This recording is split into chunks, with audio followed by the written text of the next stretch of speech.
Welcome to Speak Out Unfiltered.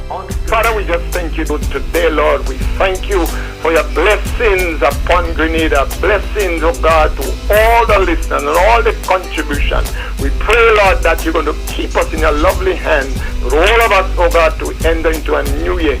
And I thank you for doing it today. In Jesus' precious name. Bringing the hot topics to you. Could we please be informed that there are no bad children, it's just bad parents. That is the reason, not children, it's only bad parents. Bad parents. Working together. Well, the amount of transformation I see transforming around Carriacou.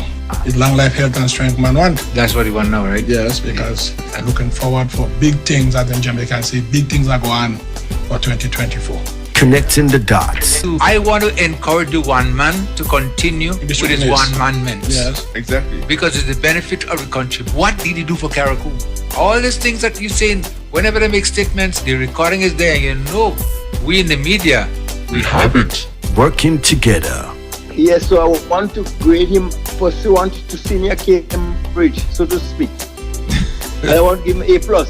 Speak Out Unfiltered. It's always an opportunity that I look forward to when we can discuss and look at the issues that affect us together as a people. So, the budget is really a good budget. The government is doing a whole lot. They're doing for the people. They open the eyes of the people. This budget is the best budget I heard since after the revolution. I never heard a budget good like that, and it's for the people. A people budget, you call that. I am very pleased with this government. Speak Out Unfiltered. The opinions and ideologies expressed on this program, Speak Out Unfiltered, it's the views of its rightful owners and not of Vibes FM 101.3. Speak Out Unfiltered. Every Thursday from 10 a.m. to 2 p.m. Unfiltered. And I mean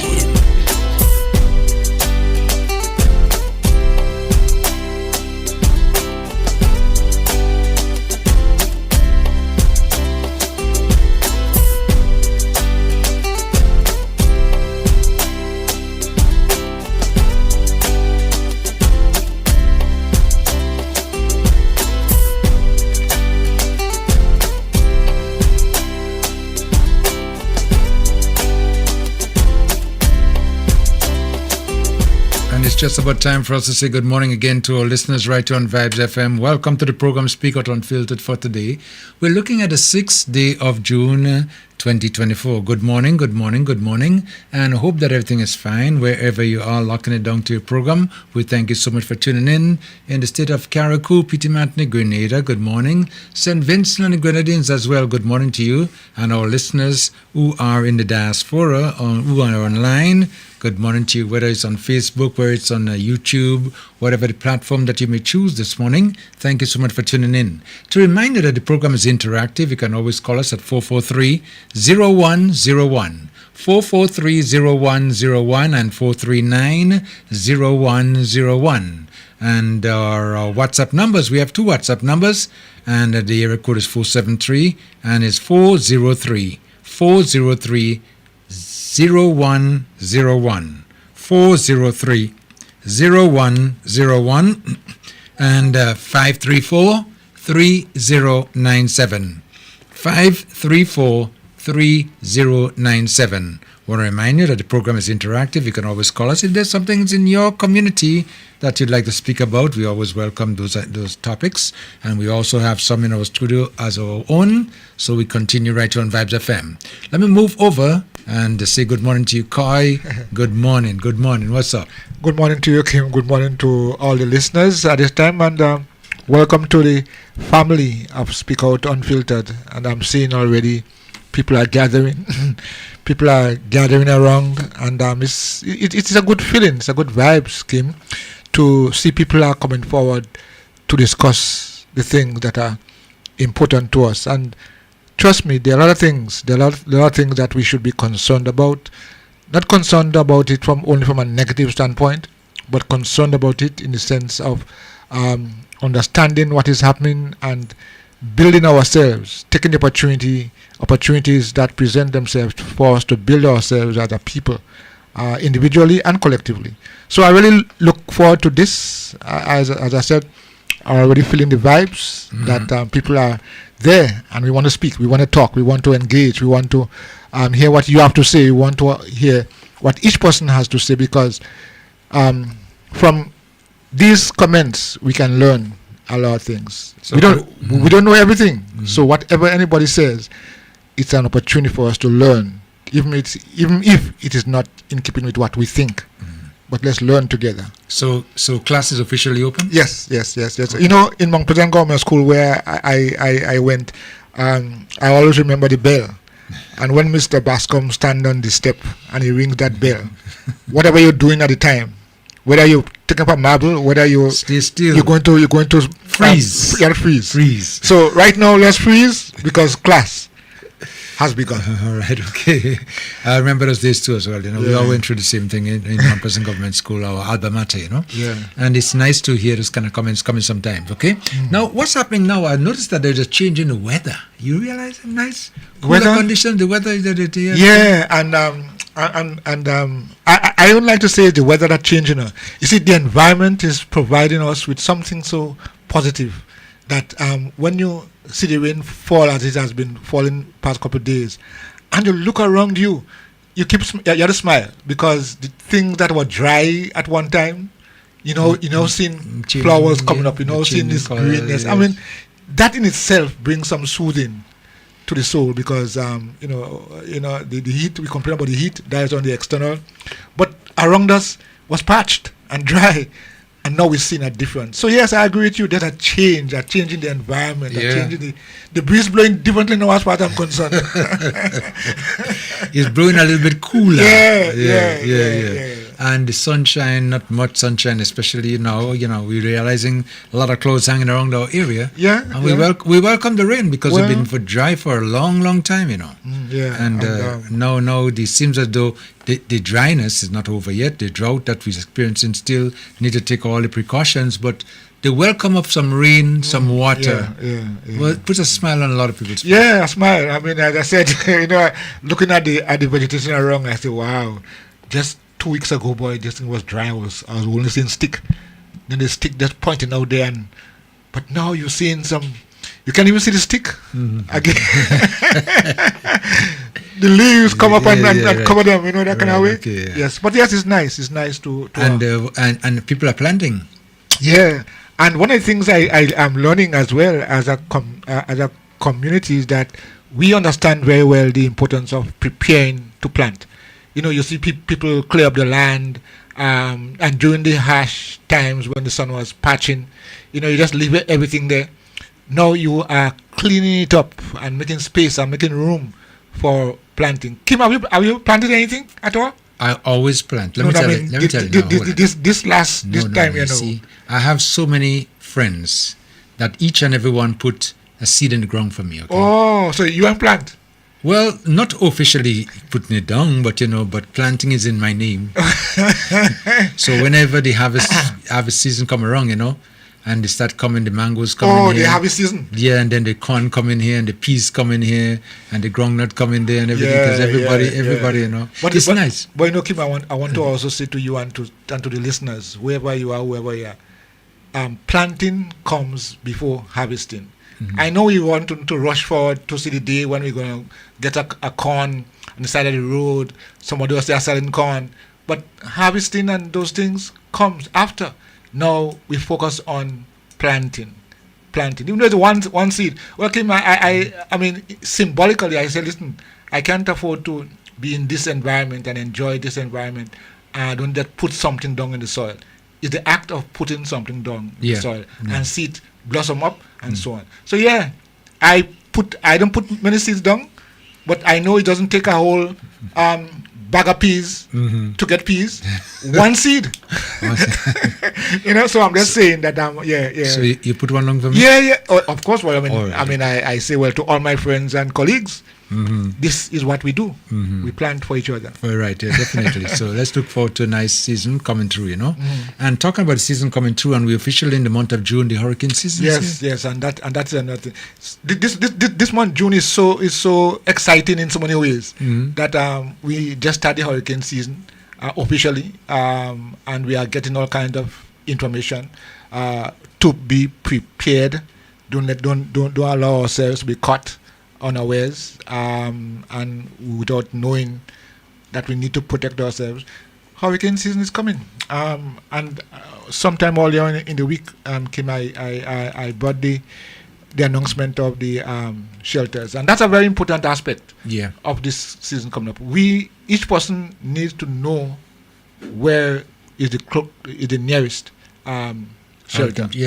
Because we can't tell. I mean, although they are saying to us, your home is the first place, make sure and stay in your home. But if, as they would say, push come to shove, and water, mud and flour, you should know where to go. Yes, the nearest one. Yes, nearest one. And let's not make an issue about that, because if and when this thing comes, the hurricane hit us, we aren't thinking about who we like and who we don't like. We're looking for shelter. So let's not make an issue about that.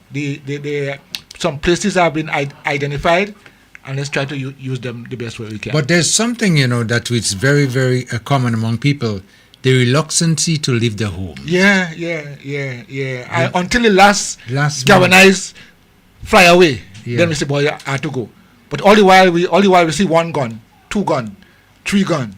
And we still there. So that there is a reluctance. We rather stay in our homes. And but as I said, we don't know the extent. We don't know the intensity. I mean, if it really calls for us to move, we have to move. But one of the things we should do, as we keep in touch with the weather forecast. Yes. Follow what's happening. Yeah, follow what's happening. So this way we know exactly what to expect, and make the necessary preparations. And the issue about moving is not just about what the weather man says or what the Metawest way will have given us. The issue is about where we are located. If you see some places where we are located, Kim, the first little rain that falls, could really wash us away. But so we're on hills, we're on sides, and so on. And it seems as though when we were building, we didn't take into consideration the importance of protecting ourselves from these things.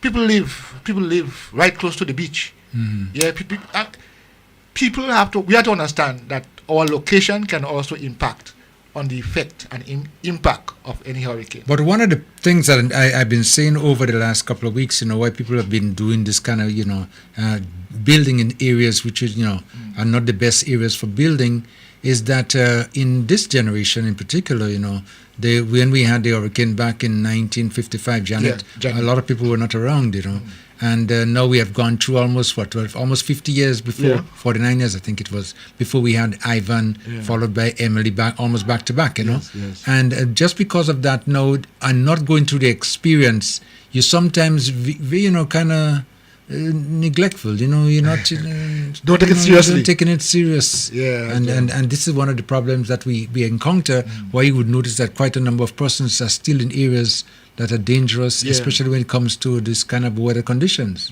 And the idea is that, okay, you are there, we aren't saying to break down your house and bring it down in the flat or something like that, but we're saying understand your vulnerability. When you see these things, when you see a lot of rain start coming down and pouring down, understand that your foundation is not solid. It can slide. So take the necessary precaution. You could prepare to prevent and save your life and your life of your family, because we have to just do what we can.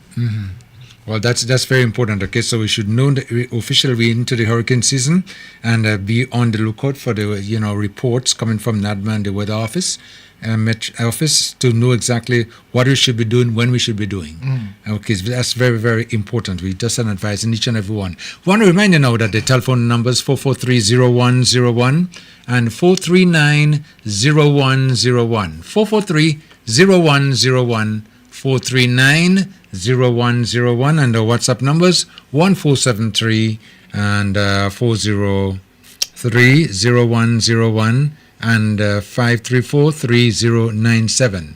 Now, what's the buzz in the air? Tell me, what sort of buzz you get in the air? Cause you always have, Well, I've been getting this buzz sometimes that I don't even sometimes aware of, you know. I know, eh? Yeah. What's happening? Well, as we were talking a while ago, there, I really believe this whole weather condition really would have kept our attention and preparation and what's happening, and we start thinking. But from generally speaking, there are some things that are happening, and I think somebody reached out to me very Just recently. hold it out for a minute. I just don't want to call some back Yes, up on yes, us yes, because we've got a yes, few of yes, them no coming in. problem, no problem. Vibes FM, caller live. Yeah, morning, Mr. Kim and your co-host. Yes. I've been back in town. I've been away for a while. Jackson here calling. Okay, You had a great. conversation with me a few years ago. Remember, you may not remember me, but anyway, this is pertaining to trying to get you and the family of Grenada, Carriacou, Petit Martinique on reminding them in the town hall meeting if they could talk about the universal medical. You remember that conversation with Roberts was leading that in NBC? Right. Yes. Go ahead. Huh? Yes, go ahead. I remember. You're right. And another thing, well, it's not on the plate, so I hope that they would mention that in the town hall coming up. You know, bring that up to the fore. So we would know when and how soon they will implement that before they go out of the party no longer exists there. And they mentioned a couple weeks ago about something called reparation that's coming to the front of the game. I want to ask them how that can be trickled down to the poor and vulnerable. Reparation is money that was owed to us from the European, particularly England. Yes. If that can be mentioned in the town hall again, and how materialized that can become to the elderly, poor and vulnerable. You know, at the town hall meeting, I really would like that to be mentioned. I'm glad I'm not able to be there. Tell my cousin Don and Leroy, I say hi. I'm not able to be there for them. Okay. Okay. Well, thank you so much. Thank you so much for calling. Okay. All right. Bye. Okay. Bye now. Yes, it's so important as you just mentioned. That caller just mentioned. But Carl, you were making a point just now. When I ask you, just hold your thought for a second. You know, and just give you a chance to continue before I make some comments on what this gentleman is saying here. Yes. Okay. Because he's hold right. before you go further, because I don't want to lose that Yes, topic. I know, here. I understand. He's been talking about the town hall meetings would be coming up. Yes, very soon, and in Carriacou we're going to have ours. On the 19th, I think it is. The 19th, yes, at the Hillsborough Government School. Yes, and I think, as this caller is mentioning, it's so important whenever we have this town hall meetings to bring our ideas forward and air our opinions. You know, sometimes we don't speak enough. You know, sometimes we're a little bit too late. But the kind of thing that we want to talk about might not be the best thing at the time. But we like to talk to. We like to speak. But again, we have to speak with understanding. Speak being informed. Informed discussion.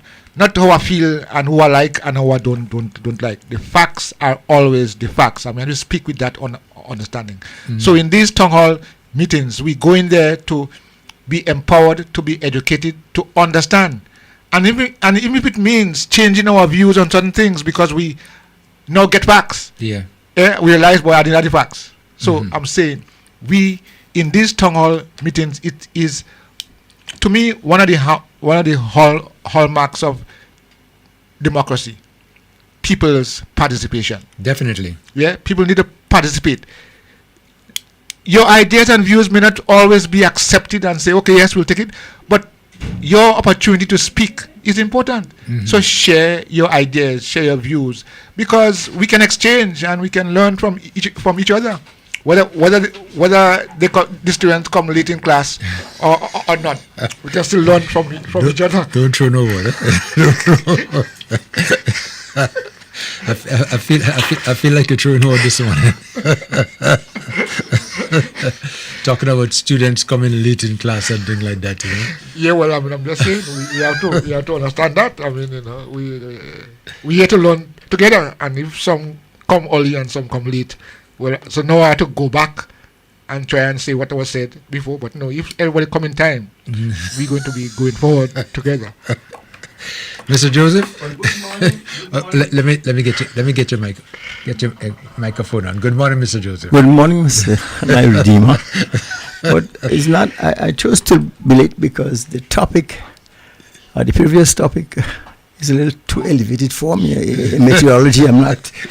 All these things, advice and weather conditions and all those good things. That choice you made then? Yes, I avoided it because, when you don't know, stay out. Yeah. Well, okay. So That's a good excuse. Good excuse. It's an excuse. I want to say it's a good excuse. So we have to put in present. Yes. No. Present with a tick at the back of it, saying he was late. So how are you, gentlemen? How are you doing? Okay, not bad at all. And I you? hope, fine, thank you. I'm hoping that, the weather patterns have been so iffy and fickle. I am hoping now that we not expecting anything major. For this year, it's been awfully calm, and the pressure on, I think, has been quite low. Yeah. And those conditions attract Yeah, the intensity. violent storms, Yes. So I'm hoping that the fact that we're enjoying all this good calm weather is very hot. Yeah. But when I go to the beach in the morning, it's a nice flat calm, it's like glass every day, and those things are worrying, Yeah, definitely. The people in NADMA are saying, not only the people in NADMA, they are just reporting what has been said out there, that this year, 2024, is going to be an extremely active.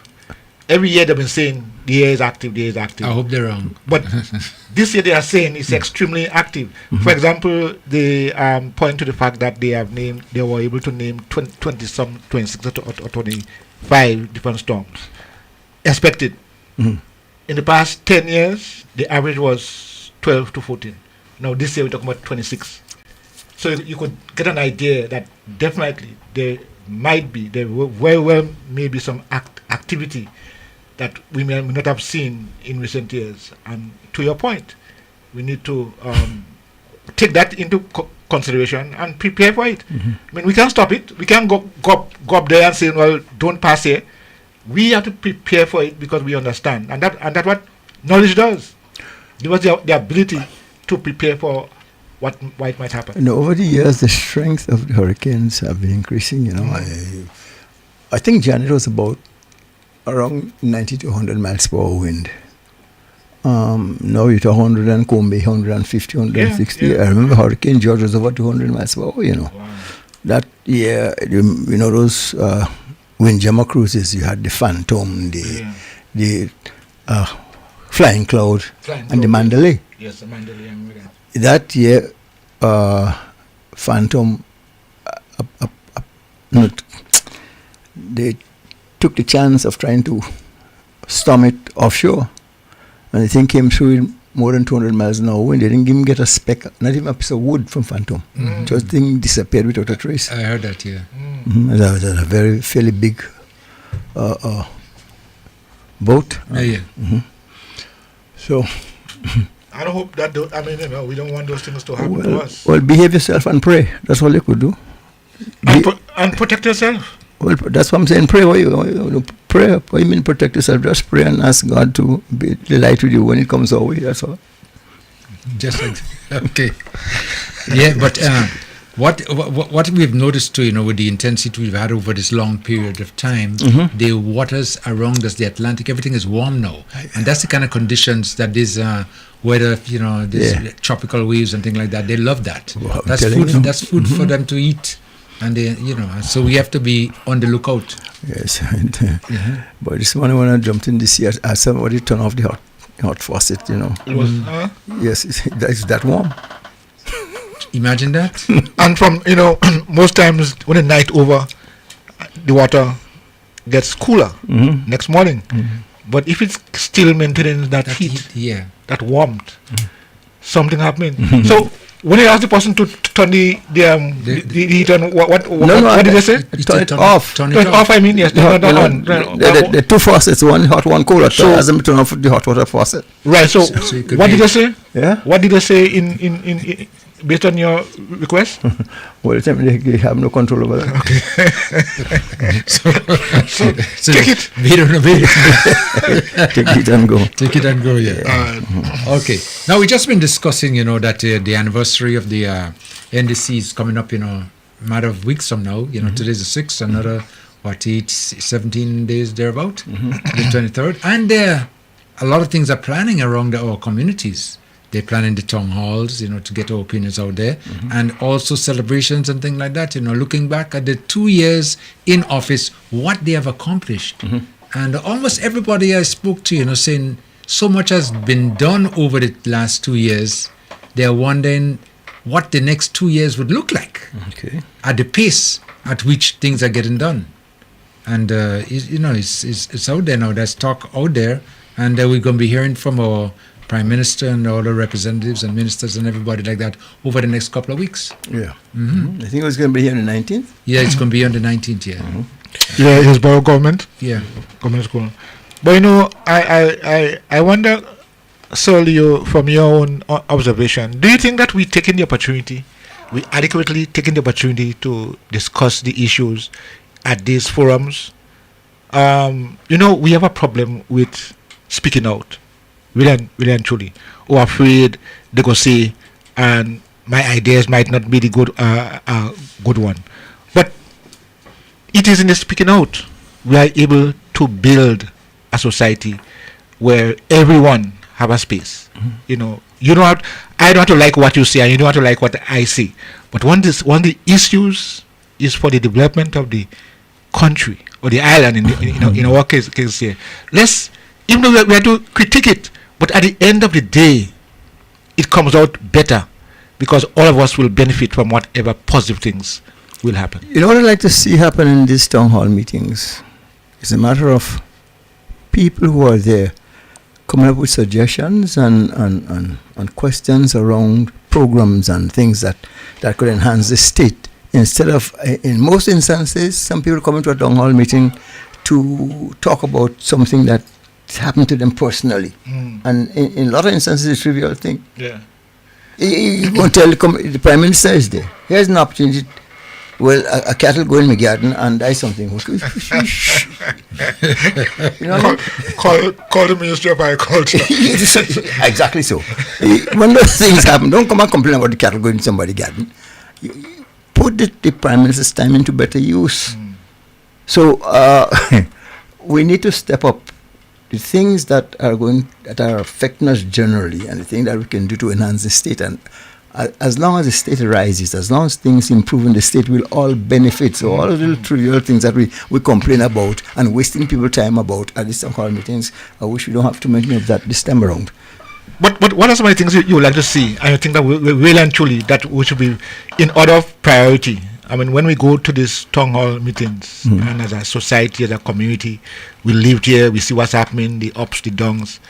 What, in your opinion, will be a priority, 3 priority things that we need to discuss and deal with it as a people?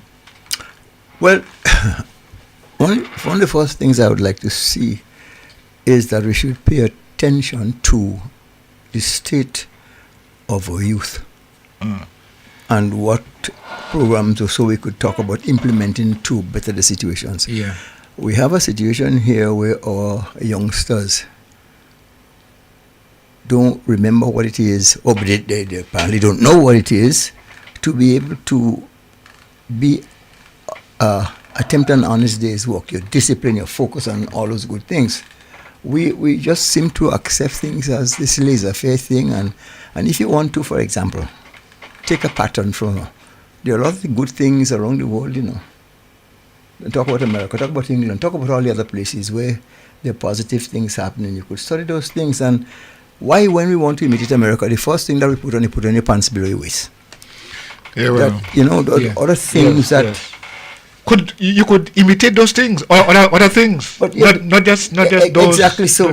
What it takes to enhance myself and look at those things, but we seem to go for the not so good things.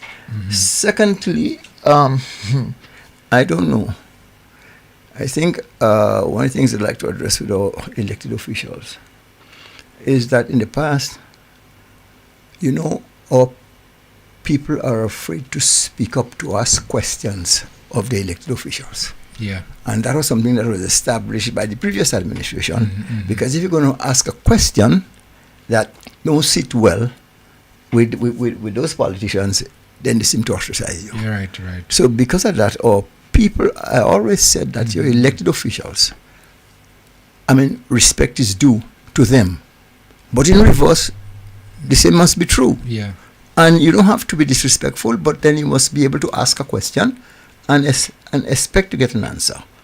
You know, one of the things that bug me sometimes, and used to happen in the past, and I hope it can go away quick enough. You know, in the past, sometimes you ask a doctor about something, or you tell him something, and he's not entertaining your question. We don't even want to answer you because, you know, you're supposed to ask me that. Right, doctor. Right. Yeah? Yeah. You know, I don't know if I don't want to forget you on your second point, but as you make that observation, I recall growing up, and there was this doctor, not necessarily from here, but I remember hearing comments like when you asked you know to say what happened, his response was, "How you know that? How you know you have a headache?" So how do you expect to answer that? Yeah. So, but so I guess with those things, it drives us away from asking questions because they will make us feel as though we are sense. How you know your head hurting you? Well, how can I tell you my head hurt me again? Yeah. I tell you it's hurting me. So put it aside. We have to be able to take a stand. I need to know what is causing this headache, and I need medication. But as you just mentioned, that, Solio, you know, as it pertains to asking questions, you know, and people have been very shy in doing things like that for some reason. But it's so important for us to, we put you there. We elected you to represent us and to seek our interests. So why can't I be honest with you and ask you a question that pertains to what's happening around us? You remember, you remember case in point, and I think bugged me to no end. When we were told that the port was removed from Hillsborough to Turvey because the Hillsborough port is in disrepair. So the question to the representatives is, how do you know? Did you hire a qualified engineer or somebody who have some expertise in that field? To do an assessment. To do an assessment? Oh yes, to do an assessment. Did you get a report from them? Yes, what report? Can we see the report? No, it's government business. That's people business. People business. So who am I? Yeah. So same thing. That's what they do all the time. You, the public, you're not entitled to certain things that you see. The ministers of government must get pension, but you can get. Yes. And after every 4 years. So and in truth and in fact, we're the bosses. You're the employees because you work for us. We pay you to do us a service. And until we can differentiate between the dog and the tail, and that is going to affect our transformation. Remember they say an educated customer is your best. Definitely. So don't have to make people feel shy and make feel in a corner because that is the prime minister or that is the minister. The minister might foot you dare to do something. You're my representative also. So until that's a stigma that we experiencing throughout but that don't really go now. You know, people are just timid. People are wounded. People are broken because each time they try to raise their head, they've been pushed down. And we see it happening institutional. We see it happening personal, at a community level. So people kind of saying, "Boy, I think I want to go through that," because it's not a good feeling to feel humiliated and to feel as though you're nobody and to feel as though, you know, why are you saying that making sense? Where are you going with that? You know, but we need to restore and reclaim our authority as a people. Yeah, when the leaders that we elect, and I didn't say appoint, the leaders that we elect, we consciously, deliberately decide, okay, I'm going to elect you. They have to be accountable, and there's no two ways about that. They have to be accountable to the people who elect them. And as Solio just mentioned that, you know, and I just went and pull up a little clip there as to just, you know, what you were saying there, Solio. And you asking questions pertaining to what's happening in your community that's your concern, whatever. Yes, and that you pay people to look after. And listen, just listen to a little clip here. I have seen reports. Okay, this was asked detailing about the reports. Yes. As you just mentioned there, Yeah. about report. Mhm. Have you seen reports like what transpired, so we could all know if the right decisions are being made in our interest? Yes. This is the answer.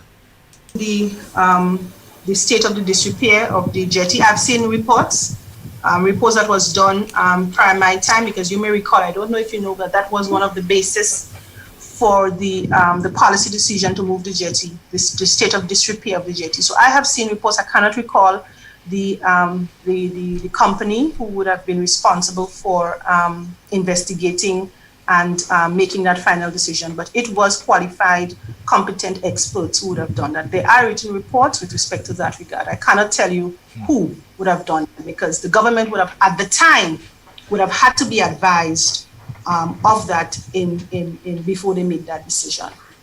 But is that report still off limits to the public? Pardon me? Is that report still off limits to the public? In other words, you've seen the report. I think I've asked you before. Yeah, I've seen that report. You've seen that report? Yes, I've seen the report. But I did ask before, as a taxpaying citizen, can I see the report? And I was told that I can't see the report. I don't know what's so private about it. It's not private because it's government property. It's not private, but there's something. What is the government information that are confidential, Mr. The report about jetty is confidential? This report is confidential. Well, I'm not privy to disclose it. Yeah. So if the report is there, we should be able the jetty. to. Is it there? We're supposed to to yeah. I'm talking about a commercial enterprise, something that severely impacted the lives but of this place. This is our business. Yeah. They will business, Well, and the thing is, you tell me. She said that's government business. Who's government again? It's not elected people. So you see, and somebody say, well, Leo, you're out of line to ask such a question, or you're making too much a noise, as though people must just tell you what they want or what they think, and you must accept it. So why is it that's again? I said I'm a tax-paying citizen, and what I'm implying there is that some of my taxes is going to pay you to do the job. Probably they might think you didn't pay tax. But no. The thing about it is that when these ministers get in government, the whole idea is that they run things and you don't ask no questions. Precisely. That's it. Precisely. That's it. Yeah. So you're not supposed to ask me anything like that. It's not available to you. Period. So as to what I'll say to that, if as a minister you're condescending, come time as candidate you shouldn't be ascending, You should be descending. Come out of there and go about your business, because we put you there to do a job and you didn't do a good job. Because I hate it when people think that because I'm the minister, I'm the this, I'm the that. No. You're there first to serve the public, and when you campaign and when you ask for a vote, that's why you say you're asking for a vote, to be of service to you. So as you get, they want to be of detriment to me.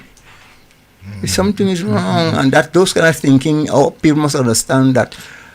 Again, for you I don't care if you elected or selected a minister of government or whatever have you, but you deserve due respect. Mm-hmm.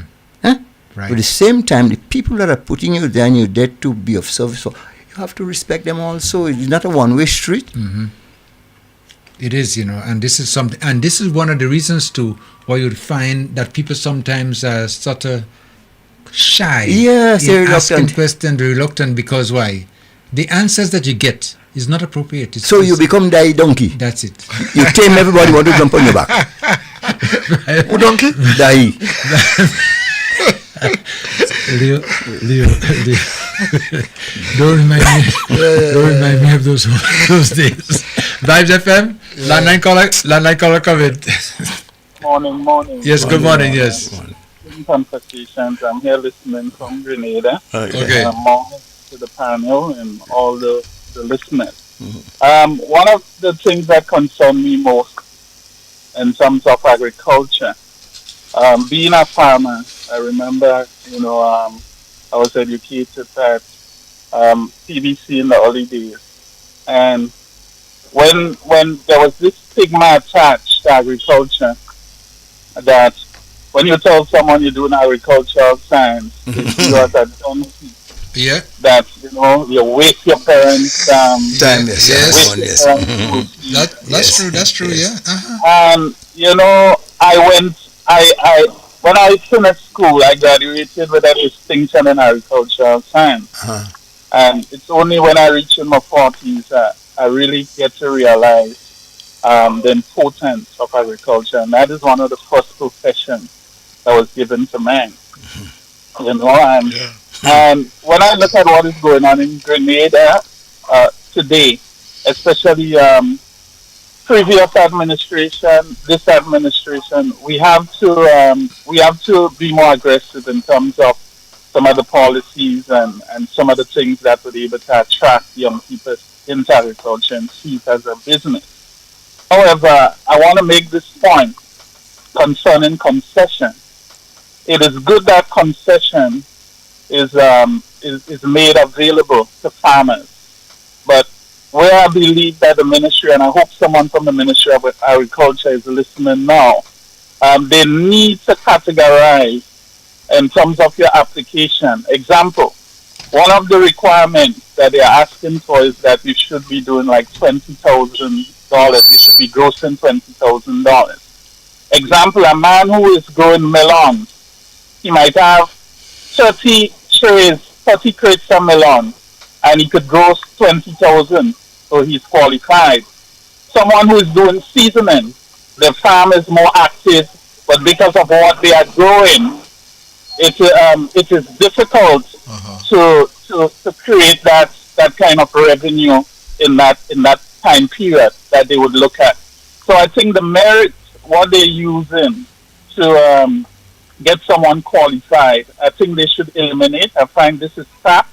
The $20,000, they should review that, because that is foolishness. Because you should judge people based on the extension officer come around and they look at your farm, they see that you are into what you are doing, and you are having proper agricultural practices, and they see you as an asset in terms of food security.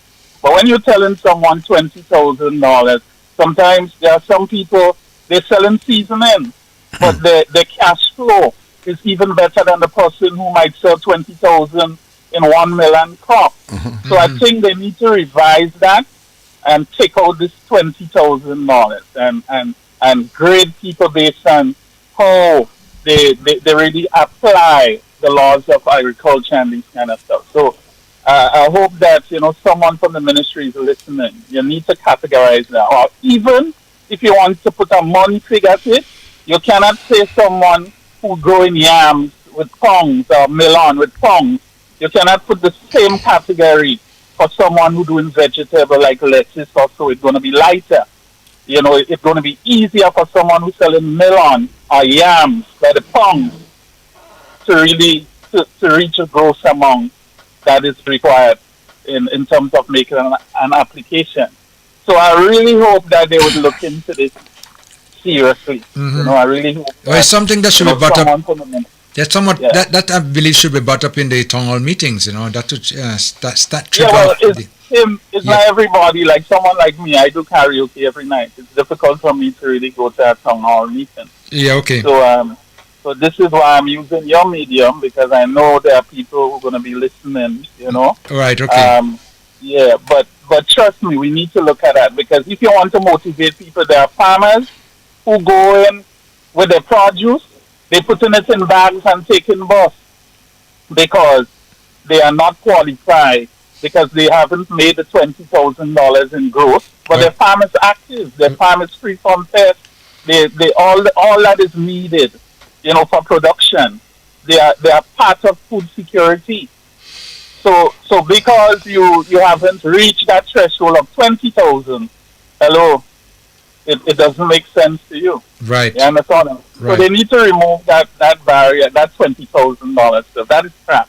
That needs to be removed. Whosoever made that decision, that person only catering for people who sell in yams and melon. Okay, so this is my contribution. Thank you so much for your contribution there. Okay. All right, let me go to the next WhatsApp caller. WhatsApp caller. Tony, yes. Take it down. Morning, second. Yeah, morning. Yeah. Turn the volume down here. Basketman. Basketman. Yes, okay. Basketman here. Go ahead. How you doing? Oh, okay. Yeah, turn your volume down. Your radio, turn it down, please. Good morning, Basketman. How are you this morning? I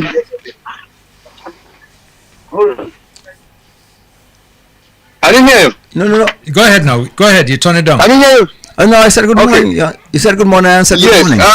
As I say, I do not listen to the not program, but I will be in Boston hearing Mr. Devan, what are his name? I don't understand what his name. I don't know his title. And he was talking about the government don't like poor people because they raise the price of sugar. And I was so appalled by when he said that because sugar price should be doubled. Because sugar is no good for people. Sugar is for sugar is to make you obese. Yeah? Yes, go ahead. And then he was still talking about the $150 what they take from the poor people, but he's not talking about the $500 that the poor people are receiving. I don't wonder where these people are getting information from. And why are they going ahead with those things? And he was still talking about the $2,000, which when the Prime Minister say he taking off the don't giving you no transport fee, don't giving you no free gas, and driver for your transport, and he was still. Yes, go ahead. Seem to be having you have a little bit of a issue there. Yeah. I think it's. I hope he comes back. He was just making a point there, and when he got sort of cut off, that happens sometimes. Depends on your location. Yes, go ahead. Yeah. A leader in the school is like nobody else millionaires, and they make real money, and but the poor people had nothing because he wasn't giving them anything because he didn't have no work for the people. But them was making the millions. So I don't understand what good leadership of 40 years of good leadership. You have me in amazement. But these people are crazy people in this country. And the other day, the program before last week when Mr. Kulidfo, you was talking about the transformational agenda, Mr. Joseph. Yes, sir. And I agree 100% that for the transformational agenda to go forward, we must re-educate the children particularly because the old people don't gone already. Forget them. And how you re-educating them? You cannot go with the same old teaching what we get from the plantation. What's about the next side of slavery? Because slavery was a package, as I said. And in the package of slavery, they are introduced something which the people afraid to talk about, but I'm not talking about it. I'm writing about it, and you guys will hear. As I said, slavery was a package. It was not a one-off. So if people are changed, that was not only slavery. The next side of slavery is what is real slavery, which we are living in today. And people afraid to attack this point, to talk about this next side of slavery, but I'm not afraid. And Mr. Kim, you guys will see me and hear me very soon because my book will come out in a timing. Okay. Thank you very much, sir. Okay, thank you so much. You're welcome. Okay, 443-0101 and 439-0101. And the WhatsApp numbers 403-0101. And the next WhatsApp number is 534-3097. The caller before made a point about agriculture. And, we are of the belief now, based on what's been happening lately, that if you decide to go into the field of agriculture, you look down upon. You just imagine that. Fishing too? Yes, and fishing too, yeah. It's like, yeah. You're right. So not only agriculture, fishing. He's a fisherman. So yes. I mean, and interestingly, with that, they behave as how the public sees them. Yeah. They get in a kind of way. You're a fisherman, because that's been engraved in our head. They see nothing good, like walking in a road, for example. Yeah, these are things that people try to look down on others. But these things are valuable things. Some people are. Vibes FM, Landline caller. Landline caller, come in. Yes, it's a Kim. Yes, go ahead. How are you? Let me say hi to Sir Leo and Mr. Kai one time. Good morning. I'm calling with a concern of some animals. If you see my place, what some cow have doing to my little place in Granby by the bay. They have terrorized my place. I paid Augustine to bring some water for me because I have my little grandchild, my daughter, them here. I can bathe them with pan water. They call them captive. Right now they eating my property. And they have terrorized my place. Whoever come into that funeral today with Miss Braffy, they will see my place and they will say my place is a mess. Yeah. The cow is and them they below. 36 cow is in my yard right now. 36. I'll take a few pictures of it. Yeah. And nothing, I don't know why I said this. So I say, well, let me call you and see if you can pelt at a hand because I phoned the ministry and they tell me no pony no in place. And no pony is in place. And I can't keep running behind this cow and them. No, you can't chase them down. No, I know the problem you're having. Okay. Yeah, call. Thank you, sir. Okay, thank you so much. Okay. Okay, thank you. This is a big concern of a lot of people. What happening, especially when it comes to straying animals, and something really needs to be done to solve the problem because you can't tell people they have to fence. You have to fence to protect your property, and even though the fencing sometimes these animals push it down.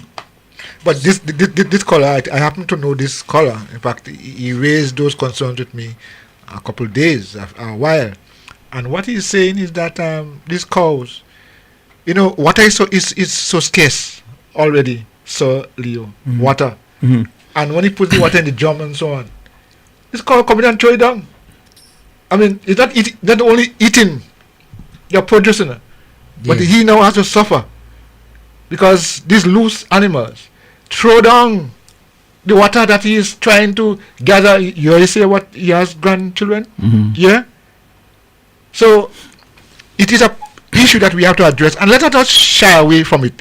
If we are concerned about it, let us speak about it, and because it needs to change. If it's not animals like sheep and goat and so on, who running around and eating all the vegetation, all that you plant, well, I mean, planting season is here. But it amazed me, so much that when we were growing up, these things never used to take place. No. Never did. No, because people tend after the animals, Yeah, definitely. As a matter of fact, if you have a loose animal that go in somebody's garden, it's like an embarrassment, when everybody, well, how you do that? I remember I remember a story one time, when I was growing up, that it's just so happened that the rain fell. And because the rain fell and the sheep was a wild sheep and I stick it down in the ground get loose. So by running, he root up a stick. And he ended up in a man called Parry Garden. I never forget. You remember Parry? Yeah. Parry pong me sheep. And then everybody in the neighborhood come now looking at me like, what a criminal. I commit a crime. What a criminal you are. I committed a crime, Yeah. And what happened in the end, is that he took it there and he tied by his little house he used to have there. And unless some good reason come forward, I ain't getting it back. But I was naughty, yeah. I remember, after he left and he went away during the night. I go back for me. For sheep. From a sheep. Vibes FM, landline caller. Landline caller, come in. Caller? Yeah, good morning. Yes, good morning. Mr. Yes. Mills, good morning. Yeah, morning. This question is for Mr. Coy. I have heard Mr. Coy on several occasions mention about animals being impounded and that you need to claim it in 2 weeks, otherwise it will be put to auction. Is that procedure stopped? Because this guy is having a problem with animals that need to be impounded. I don't think it's stopped. I think the implementation process may have lapsed. because the ministry here in Carriacou, as they have always sent out releases, they pong 2 goat, 5 sheep, and this and so on. And if it's not claimed within 14 days, it will be auctioned. But I don't know why they don't do it with all animals. One of the problems that they're having, if I were to just intervene there for a while there, especially with cows. These cows are roaming without anything in the neck, no ropes, no nothing. So trying to hold a 500, 600, 700,000 pounds animal, you ain't catching that. Yeah. Is that difficult? But I mean, yes, one understands it's difficult, but you see, it is unfair. It's not just to allow people to suffer in that way when you have, I think, something in place that can be used to control these roaming animals. Yeah, caller, go ahead. Yeah, but you see, look, this caller in question has 36 according to him. You got to be able, you ought to be able to catch a few at least. You can't let them all go. Yeah, but those animals are strong, Listen, yeah, and depends on your ability to. Man has more common sense than animals to. Not necessarily, and sir. let the owners suffer the consequences. That's unreal. I mean, I've seen some situations already, which is really, you couldn't catch those animals. They're bigger than you, they're stronger than you, and sometimes when they see you, they start running.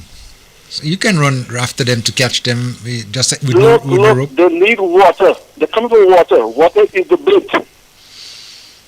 Yeah, well, yes, okay. So if you have the water there, sometimes when they come for the water and they can't drink the water, they knock the barrel down, they knock everything down, and at the end of the day, you didn't accomplish your mission.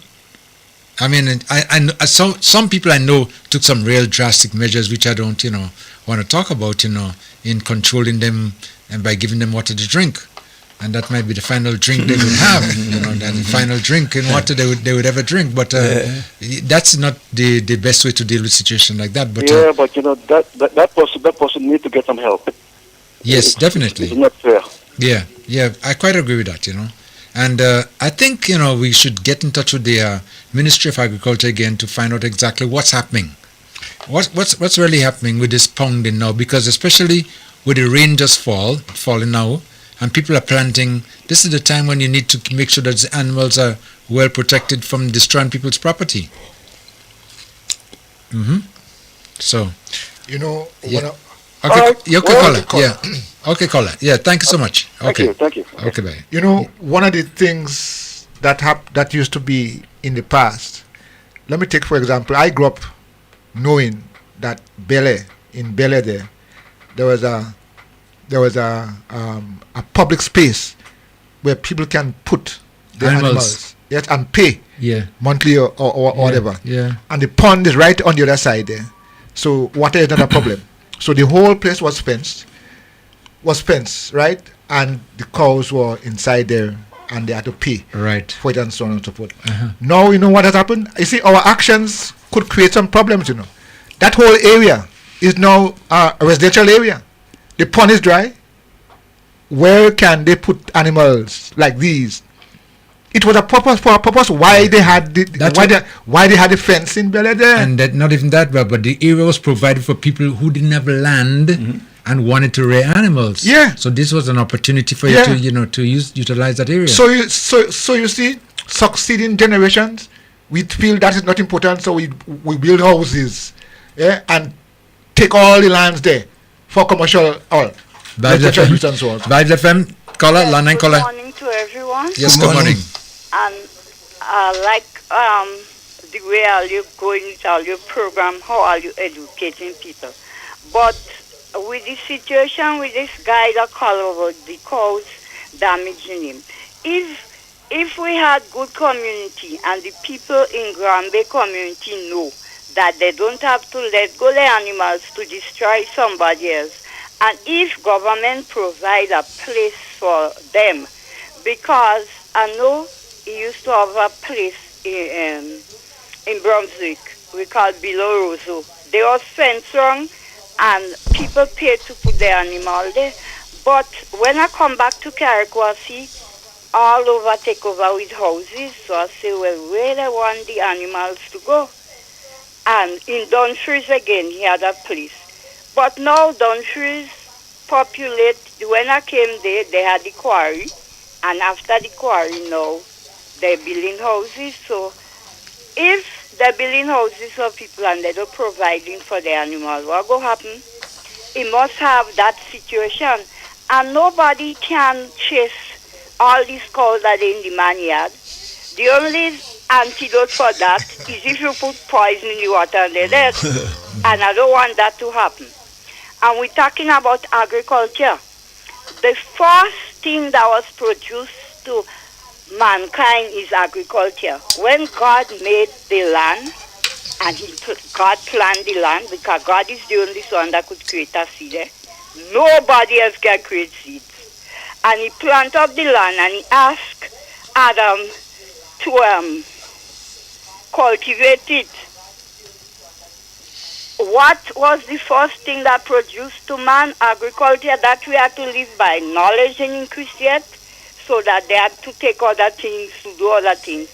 And the land was able to take care of his people. So why we must neglect agriculture and bring all kind of things? So you see, we don't follow in God command. If we following what God say, we would have enough food. I remember when I was small in Carriacou, when the rain come and you plant your corn, you plant your peas. When we have to we get drums or jars and put our peas and our corn, and then we eat of it. And corn is the best food in the world.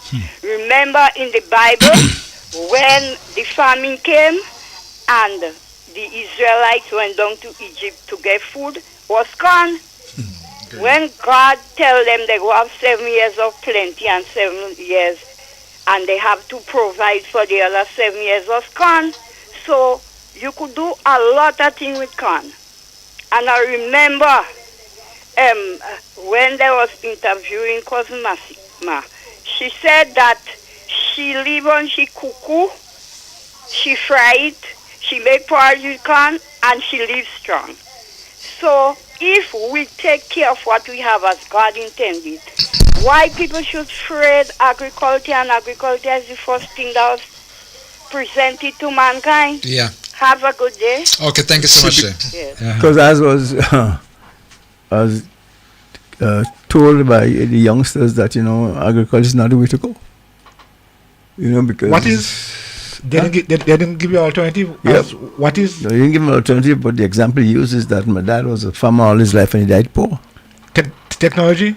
Yeah. Technology Yeah, is... no, tourism. Get back on the caller with a while. Vibes FM landline caller coming. Yeah, it's me again. Yes. I want to pick up the two callers that call. And I respect them. And certainly you have utmost respect for you and Mr. Kai. I thank you. Mr. Kai, I'll report to you. I met you on the road and I told you what was happening by me. Mm-hmm. If you all come to that... Hello?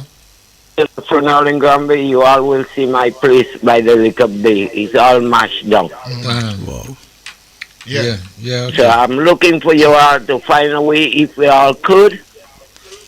Thank God.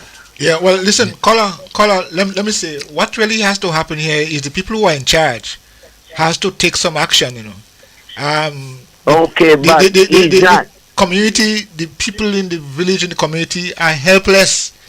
What do you want us to do at this time? Yeah? No, the thing is, Mr.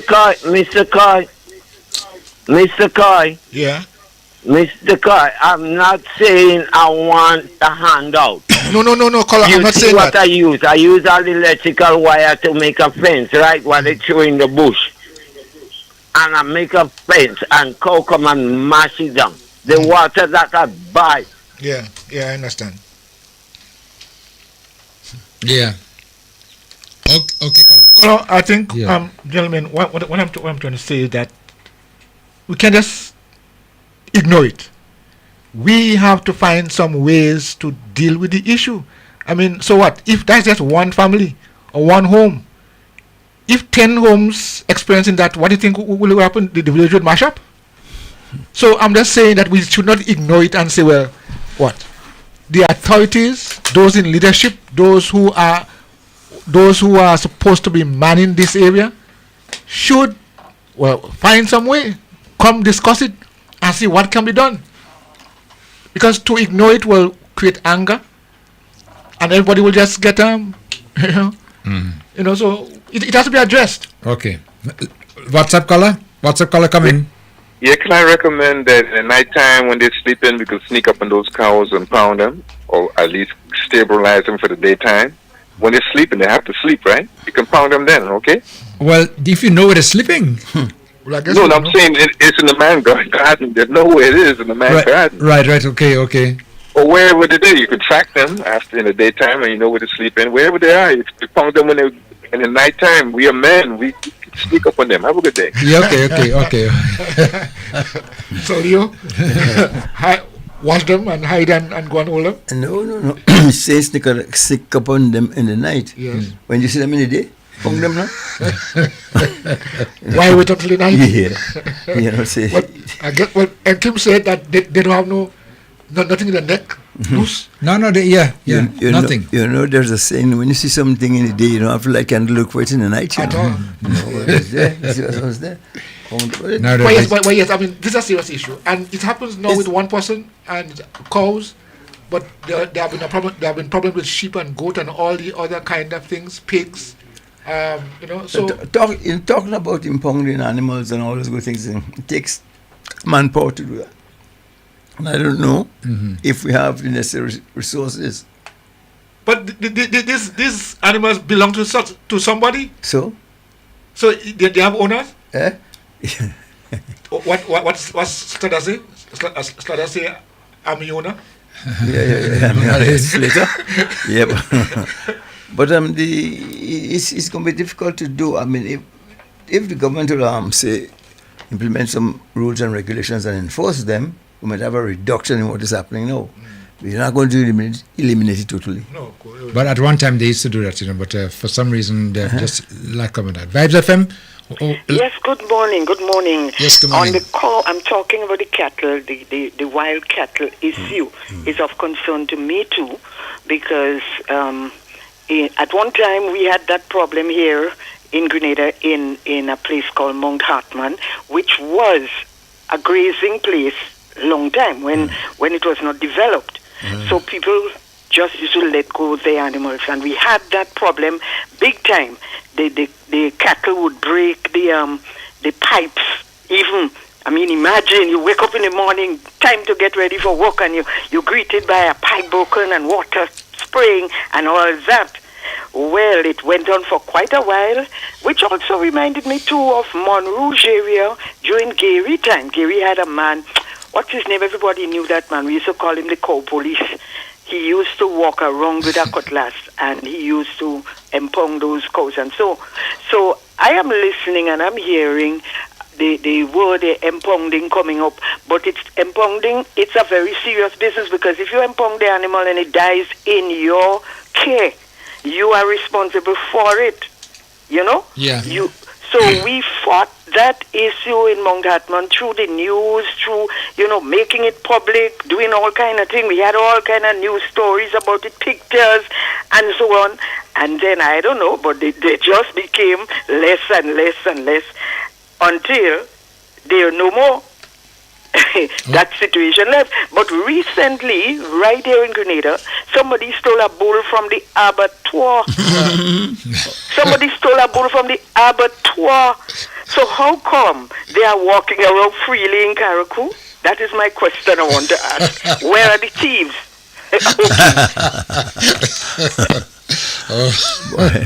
The thieves that we have here are too lazy. That work is too hard for them. It was something else. Yeah, or something else easier. To go and thief a cow. But I like the cow police. Yeah. Yes. Yeah. But I mean, whether we ignore it now or we say that doesn't make sense now or whatever you want to say, the issue has to be solved, and it could create further problems, and we need to address it. We need to, You see, things as these in town hall meetings, when you go there, you don't have to go and quarrel and say this, quarrel and make confusion. But ideas can come out of these sessions as to how to deal with it.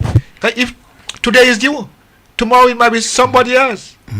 You know, and these are things that we see living. We are reliving those things. Why can't we control it as how our foreparents and our ancestors used to control and manage these things? What happened? Did it pass on anything to us? They did. We didn't take it. Oh, so we had to take it. Yes. If they could pass on they pass the baton. If you don't grab the baton, it's not their fault. Yeah, but seriously, we need to. The whole thing is just that we don't give our children what our parents give to us, and as years go by, we get softer and softer and softer. There was a time when the parents had complete control over the situation. Now it's the reverse. No, I cooking this thing issue. I wonder if my son go like it. Before that, whatever cook you eat, it's up. And not that if you don't want to eat it, you're getting licks. Or you go hungry. Or you go hungry. Yeah. Vibes FM, what's up, caller coming? You go like it. What's up, caller? Hello. No, but what are you saying? As a result, we get ourselves eating all those crap in the street, the fries and this and that and the other. So when you ever wonder why? I look at some of our youngsters nowadays, and obesity is already there now. You know, you can see a youngster with some, a red shaped body and some muscles there. All this in his poke. Vibes FM, what's up, caller? You ready now? Yeah, caller, come in. Hello. Yeah, hello. Yes. Go ahead. Since 2 weeks ago, I tried to come in. Go ahead. 2 weeks ago. Okay, go. Yes, go ahead. I want to say the police have come under a lot of criticism lately, but this time I want to add my voice with MP Ron Redhead and Kim Jones to congratulate them for a job well done. The police deserve to be praised when they do well. We must not always dare to criticize them. But I still feel that the police have to embrace seriously the idea of community policing, because to me, there are maybe NNP elements who might be standing in the way to prevent community policing from going forward. Because you see, you cannot trust the NNP. They are dangerous.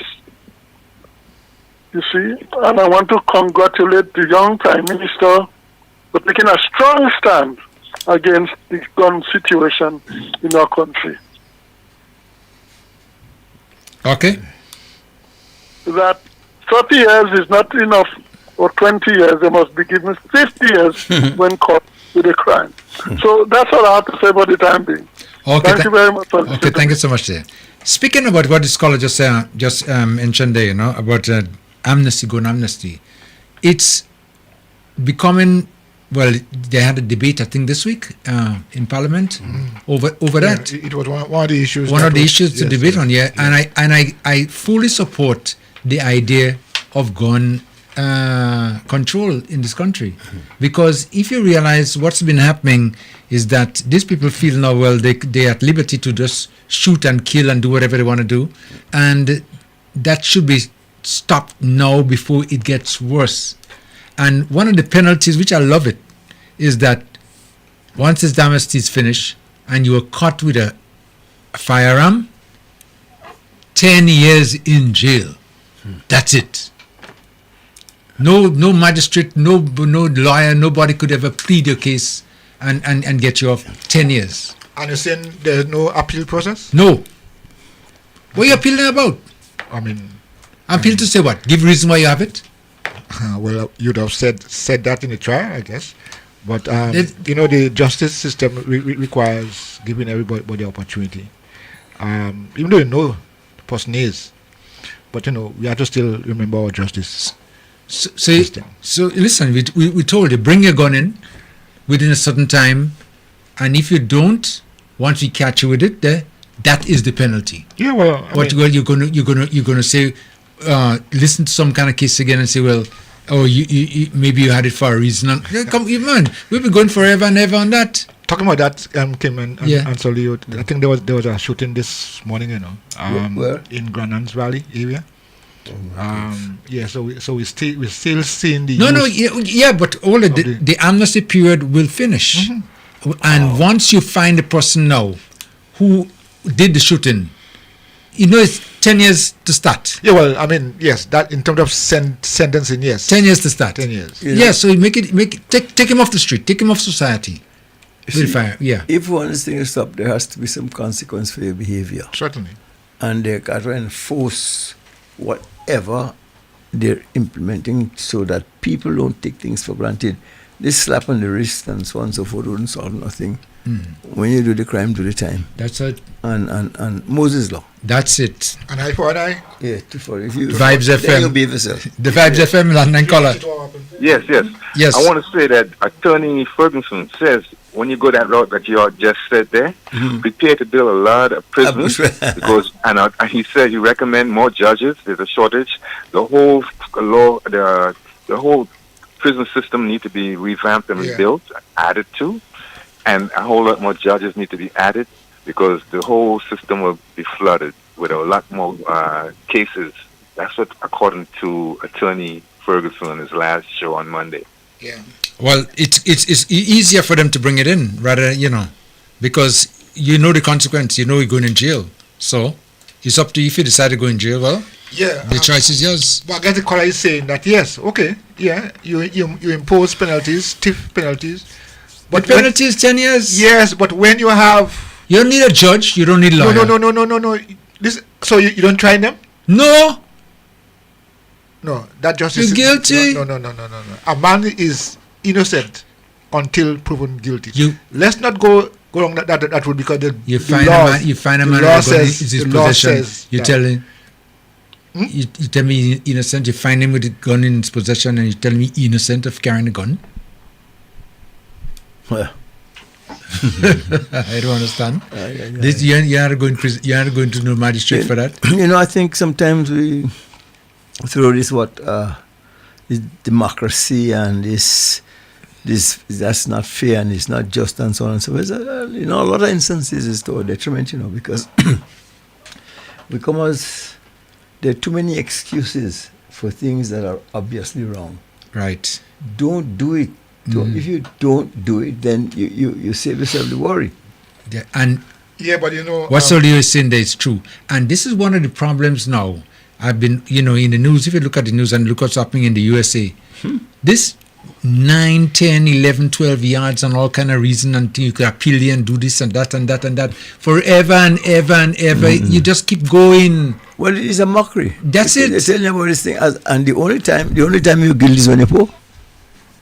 Yes, because as long as you have money. Yeah, you're guilty. You're guilty. Well, yes. I mean, are we talking about a justice system that serves the people, or so you're not saying justice system? So there's no justice system. There's a just us system, not justice. Yeah, okay. And just those of us with money. I understand that, but you see again, that has to change too.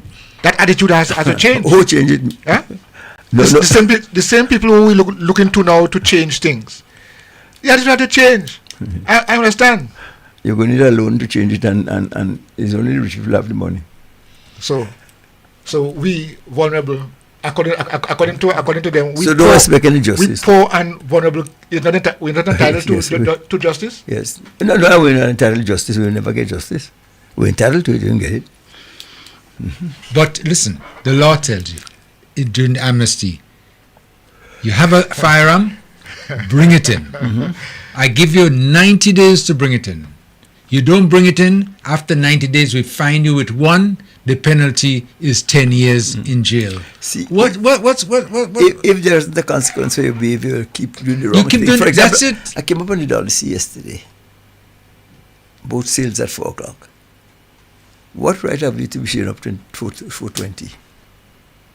Right. Why? Yeah. Because and you know why they should have 4:20? Because the boat ain't go yet, and the boat wait for them. But you try to take a flight Nobody don't late for flight, you know. Yeah, well, if they go in there, it's late. Because my man clap your wings and he gone, leave you waiting, so you know you're not doing that. You go and sit out there wait for hours to be on time. Yes. See, I guess the mode of the consequence, you'll get left behind. The consequences too. Boats would wait for you. Plane, once the air controller say time to fly up. You have a slot. You have to fill a slot. Yeah. Yeah. So. But let me say, but we had examples of that in Garoko, you know. If you don't know, if you're too young to know, ask anybody about Captain Martin and Principal S. Captain Martin and Principal S. Yes. You didn't. I remember Martin. But what do you remember about him? He leaving you right there standing. Okay. and you could wave and say, "I'm coming." 9 is 9. That's it.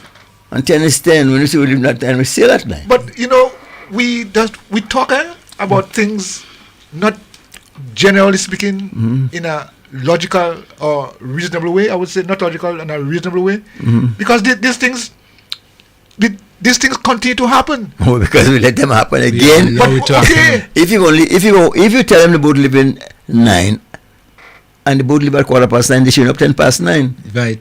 And know that the next time they ain't come in 9:15, you know. Come in 20 past 9, yes, and they keep all of a sudden. Vibes FM line 9 caller. Good morning, gentlemen. Yes, good morning. I just want to chime in on this scenario with the 10 years for anyone caught with a firearm after the amnesty program. No, the penalty is 10 years, and that's the penalty. Now let me say this. I want to draw that little reference, and I want Mr. Coyne to listen. When somebody parks in a no parking area, I have seen it here, I'm a driver myself, and the police put a clamp on that particular vehicle in the no parking area. And let's say the fine is $250. That's a fine. That's a penalty. The driver of that particular vehicle, in order for him to get his vehicle freed or to be able to remove his vehicle from there, he has to pay that fine, that penalty of $250, I think. No, that driver does not have to go to get a lawyer, nor go to a magistrate to impose impose a penalty or to argue about a penalty. That particular driver is parking in a no parking area, big and bold. And that driver chose to park there. So he goes to the traffic department and pays the money, whatever it is, $150, $250, to get his or her vehicle released. So let me bring that inference now to the gun situation. Maybe they might have to stand before a magistrate to hear you are found guilty with violation of the Guns Act or whatever it is, and your penalty is 10 years. But in my view, no lawyer could argue for a client with an illegal firearm after an amnesty program was implemented and expired. The penalty is 10 years. And whether we like it or not, that's a penalty. We have our parliament, we have we call them legislators, who make laws. We discuss, we argue, we add, we subtract, we put all kinds of what we call bylaws and all kinds of things, amendments and all that to our laws. But the law is, just as I talk about the parking violation, the law is, we are asking our population, we are asking our people, if you have illicit firearms, bring it in. You have 3 months to do so. After the time has expired, it's 10 years penalty. So, what are you telling me now? That somebody has an illegal firearms, caught with it, and they're going to argue that the fine or the penalty or whatever not supposed to be imposed on them? What is it? What is it? Do we adhere to laws in our country? Or do we have a situation where, because it's you could get away with that, and because it's me, I can't? Exactly No. so. Yes. Who you know? Sometimes whether the magistrate, whether they get lawyer A, lawyer B, or lawyer C, No difference. the law is you are caught with an illegal firearm after the imposition and expiration of amnesty. You are guilty of having it, and the penalty for the guilty verdict is 10 years. Whether they go and bring them in front of the magistrate, for the magistrate say, yes, you were caught with that, and that's the penalty. But there's no argument. So that's it. We are living in a democratic society, but we have laws, we have regulation, we have rules. If not, we'll be a barbaric state. So if we impose that, and we are trying to curb a situation that could get out of control and cause us to be living in cages, because let me say this, a lot of us would want to put iron in our homes, and even we might have to import vehicles with some kind of bulletproof thing, and that will be detrimental for us as a small island state, island state. So, Mr. Coy, whether the magistrate handed down the sentence, or whether they bring them in front of the magistrate, so that magistrate could say, yes, the penalty is 10 years. That's it. And it's that. Have a good morning. Okay, thank you so much. Yeah. I guess the caller draw to my attention, but I never said that justice must not be done. I think whatever, we're talking about laws must be upheld. We live a country with laws. But simple thing as a seatbelt is against the law too. No, and there's a penalty? Yeah, but there's a penalty? When I have you heard, when I have you okay, I'm not saying when I have you heard, but I'm just saying we can be selective in our justice system. If that is wrong, it's wrong. If that's what the law says, that's what the law says. Yeah, so I'm not defending anything here. I said they must not, but the point is, justice is justice. We get back on that. Vibes FM, landline caller coming.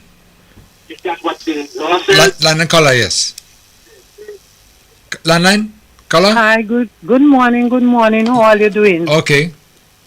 I just want to say this morning, the government passed this law with its gun, and he has people that, I'm so sorry for the people that have the guns because the penalty is too harsh or what the case may be. But Mr. Mills, a young man lost his life. A next man killed him Saturday and Friday night. The police take 2 days to collect information. 2 days he died Friday night. Saturday, Sunday, by Monday, the announcement was no self-defense, no charges. Oh God, I wish they could have tried to puppy show the family. At least a man lose his life, no arrest. And you ain't even say, well, let me puppy show them for a week and say, well, we arrest this person, and a week time, you come out to go and you say, well, no charges. But you could tell me a man get killed Friday night, Monday evening you could hear no arrest and saying that the man that get killed had 2 cutlass, so he come with one for the person that chop him and one for him to fight. So he walk with 2 cutlass. You go tell me, how could you take 2 days in a community to collect all this information to come Monday and announce? Remember that young man have family, have his mother. His mother didn't send him to go and fight with anybody, but at least you couldn't give a little satisfaction, a little puppy show and see that arrest was made and you're trying to collect information. Why some people information so quick to collect and the next set have to take years before they get it? It's so unfair as a parent. I mean, it's really hard to hear a man lose his life and the police take 2 days, The man died Friday night. The time Monday, you announced no charges because it's self-defense. Where you collect all this information in 2 days' time? Come on, it's really hard and sickening for some family in this country. And when you will sit down and hear months, sometimes years, you collecting information, you make all these wrongs in today. Come on. Yeah. It's sickening, it's hurting as a parent. Yep. All right. Okay, caller, thank you so much. Okay. I just got a little bit of a note here, and someone is making reference, and I think that is what I heard too, in that when Ferguson was speaking about this jails full and all this place is going to be filled up with people, they are looking at the situation whereby they as lawyers and the profession is to argue with the system to free the clients, and now that power to argue to free the clients will be taken away from them. I believe that is what they're really concerned about, you know. The power to argue to free a client, because that's the normal process, you know, to take the side of the client and try to get them free. And now, because of the amnesty, they will not be able to do that again. That could be the problem. That they realize, well, they become useless. They can't make no money in a sense like that, because if the guy know he's getting 10 years and he goes inside a day, why bother to take a lawyer? You need him. Okay. Trick in every trade. Yes. Trick in every trade. Let me remind our listeners: 443-0101-439-0101. Again, 443-0101-439-0101. The WhatsApp numbers 403-0101 and 534-3097. Let me take caller line number 1. Caller first. Now let me see. Line number 2. Come in. Hello. Okay, Simado, just got this mixed up here. You can always call back. Always call back again. We're gonna try to put the callers on as soon as they come again. 443-0101 and 439-0101. Okay. Take this first caller. Caller, you're live now. Caller, come in. Yes, good morning. Yes, good morning. Yes. I got disconnected a while ago. Yeah, no problem. Yeah. But I'm calling that last caller that called about the 2 days that the police took to come up with the findings. The police ought to be commended for responding in such a quick manner. You know, rather than having it drag on. If it's self-defense, it's self-defense. But the police were able to come up, and we need to commend them for their excellent hard work. Yeah, okay. So apparently the police didn't make any arrests or nothing like that based on the information that they received. They didn't see maybe it necessary to make an arrest, but I don't think it's going to end there. I think what's going to happen, I don't know much about the case, but I believe that the case will still go forward, and the evidence that the police collected will be an issue at the trial. So there was maybe no need to, make this arrest and, go on bail and whatever, based on that anyway. But I'm just making that suggestion because I don't know the facts in the situation. Vibes FM, line 9, caller, come in. Hello, Colin. Caller? Hello? Caller, you there? Yes, hello. Yeah. Me a Bishop Pastor. Okay, right, yes. Yes. I'm calling in about, the Parliament on Tuesday, where the former Prime Minister getting up and questioning about the money that's spent for the independence celebration and a whole set of thing. You want to know, get knowledge. You want to know about this and you want to know about that. But I want to tell the former Prime Minister, Grenadians is still waiting and Grenadians is still hurting with all the tax we had to pay back for the shrimp farm, the fall farm, and all the different conmen that came here and take up money. Garden Group and all these places. We want to know where all this money go. Where he take money and then his cousin. We want to know where all this money go and we see nothing for it. But we saw what went on for the independence celebration. We saw where our money go. And we Grenadians is pleased with where our money go and what went on because we make revenue. Right? And a time for he to come and tell us all where our money goes. Because he said he was making inquiry with the 53.2 much million with the shrimp farm. We calling FBI. Up to now, we never know anything about it. We want to know about the gas and everything. So when he coming in Parliament and stand up and want to question our honorable ministers in there with giving Grenadians report about what we're going on, and we see what we're going on with our money, where money went. We want to know where our money went, and we want to know. Time for you to come and tell Grenadians where that money go, and stop Mama Guy himself and trying to come and put things on these honorable people as if they don't know what they're doing, and as if they tie up something. They ain't tie up nothing. We know everything where the money go. He must come and tell Grenadian now where our money go, where our tax money went, and everything. We want to know that now. Time for you to come out and say something, and stop coming in Parliament and trying to make yourself like a liquor boy. Don't wait. Don't hold your breath. Okay, caller. Bye. Don't hold your breath. It's not happening. It's not going to happen. Definitely, it's not going to happen, because the whole idea is that I believe that the noise that they're making in Parliament now is because they empty. They don't have anything to really say. Exactly. That's why they were recycling all those good things. That's all. Just making some noise just to fill the air. There's nothing to really say or criticize this government about. This government is performing to the max, and I believe that is taking them by surprise, and they can't deal with it. That's a problem. Vibes FM, next landline caller coming. Yes, good morning. Yeah. Concerning the guy that the caller called and said the police say no arrest is made, that was self-defense. Is the court that have to decide whether it's self-defense, not the police? So what happening? You must go to court for you to prove guilty or innocent. So is the courts, why the courts there for so a police could make a decision and don't arrest somebody that killed somebody and say self-defense? So what happened to the law? Law applies in some instances. Well, that is wrong. Wrong is wrong and right is wrong. When we step over a few wrong and we put it for right in with your eyes, what will happen to our country? Yeah.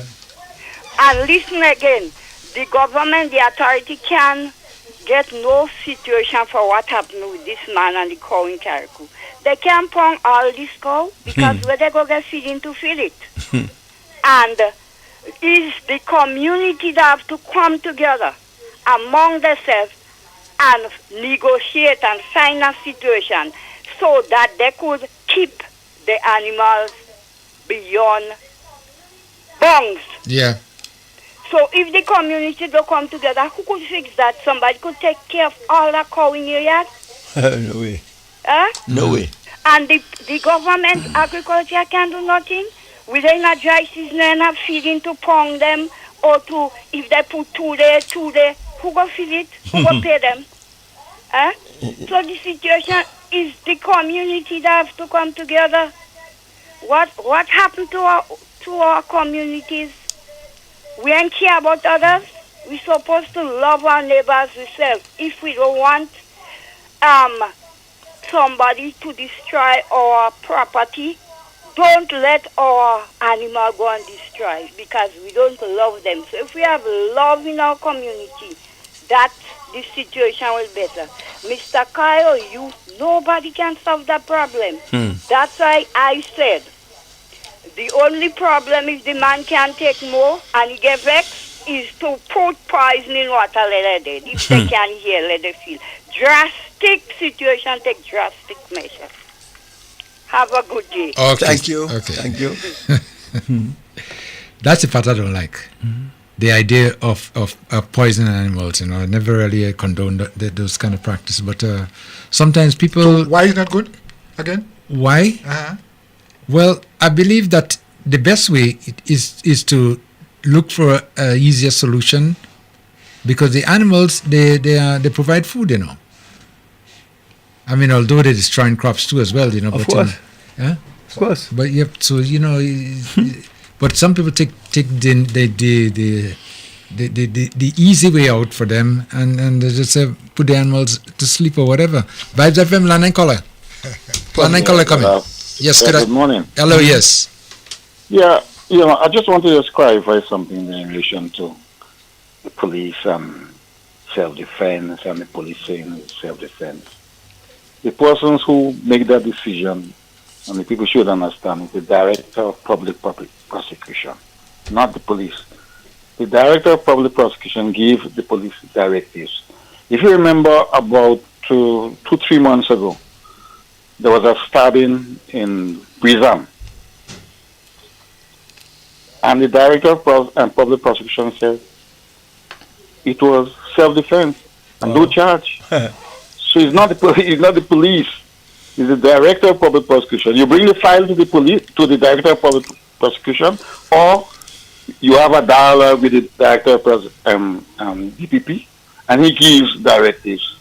So when people hear, they say, well, when people saying about the police saying this, it's not the police. The police don't have to come all the time and say, well, the DPP. The DPP gives the directives, right, and the police follows it. So people should understand that. Yeah. Thank you so much. Okay, thank you so much. Yeah. I'm glad he brought that point up here, because most times people are misled, thinking the police who collected the information, they're the ones making the decision, and basically they're not the ones responsible for that. Mm-hmm. Wherever the case is going forward or not, the DPP is responsible for bringing that to the front. So we need to, if we know that, we stop putting the blame in the wrong place. Address it properly. Okay. Let's try to take another call again. Vibes FM caller you on. Caller, hello. Good morning. Yes, hello, Mr. yes. Kim. Hi. How are you, sir? How are you? Okay, and you? Well, just quiet for the time. Mr. Guy, good morning, and Mr. Joseph. Good morning, sir. How are you? Good morning also. Good morning. Good morning. In making reference to the Mr. Ferguson's statement, find that was draconian as to the sentencing, the penalty or whatever it was in the Gun Act, and the magistrate have a lot on their hand, and the magistrate could deal with, I think, way up to 10 years, and then the High Court deal with those from 20 years or something to that effect, and that will fill the judges' hand, and they don't have enough judges as such, and all these people will be arrested as such. Mm-hmm. The legal system, sometimes we don't look at how things are to be addressed, and sometimes I don't want to go down that road, but we know all lawyers have to survive. But in your survival, you also have to look at implication and trend when something is occurring, and you want to curb it for it to create a detrimental effect on your society. The gun crime, if being soft on it, it will get out of hand. If a guy know that if you have an illegal weapon, the tendency or the possibility for him to get 10 years, 20 years, much 100,000, he will think before he gets himself involved. The reason why you have all this gun out of control, people feel they could shoot at liberty, is because they feel, well, the system is there, I get a good lawyer, you defend me, I get 5 years, I come out, and I continue again. So it's like a soft touch. Now, I am saying I have no problem with the amount of years and the money you charge, because I always say, in the first case, if you don't have the license and you know something is illegal, I could take whatever decision I want to deal with the situation, because you are doing something illegal. It is only upon me with my compassion to deal with aspect of leniency if I choose to. But you already was warned and informed that you possess something illegal. Now, Mr. Ferguson complained that judges have plenty work and all different things. But I was listening Parliament on when Tuesday, yeah, Tuesday. Mm-hmm.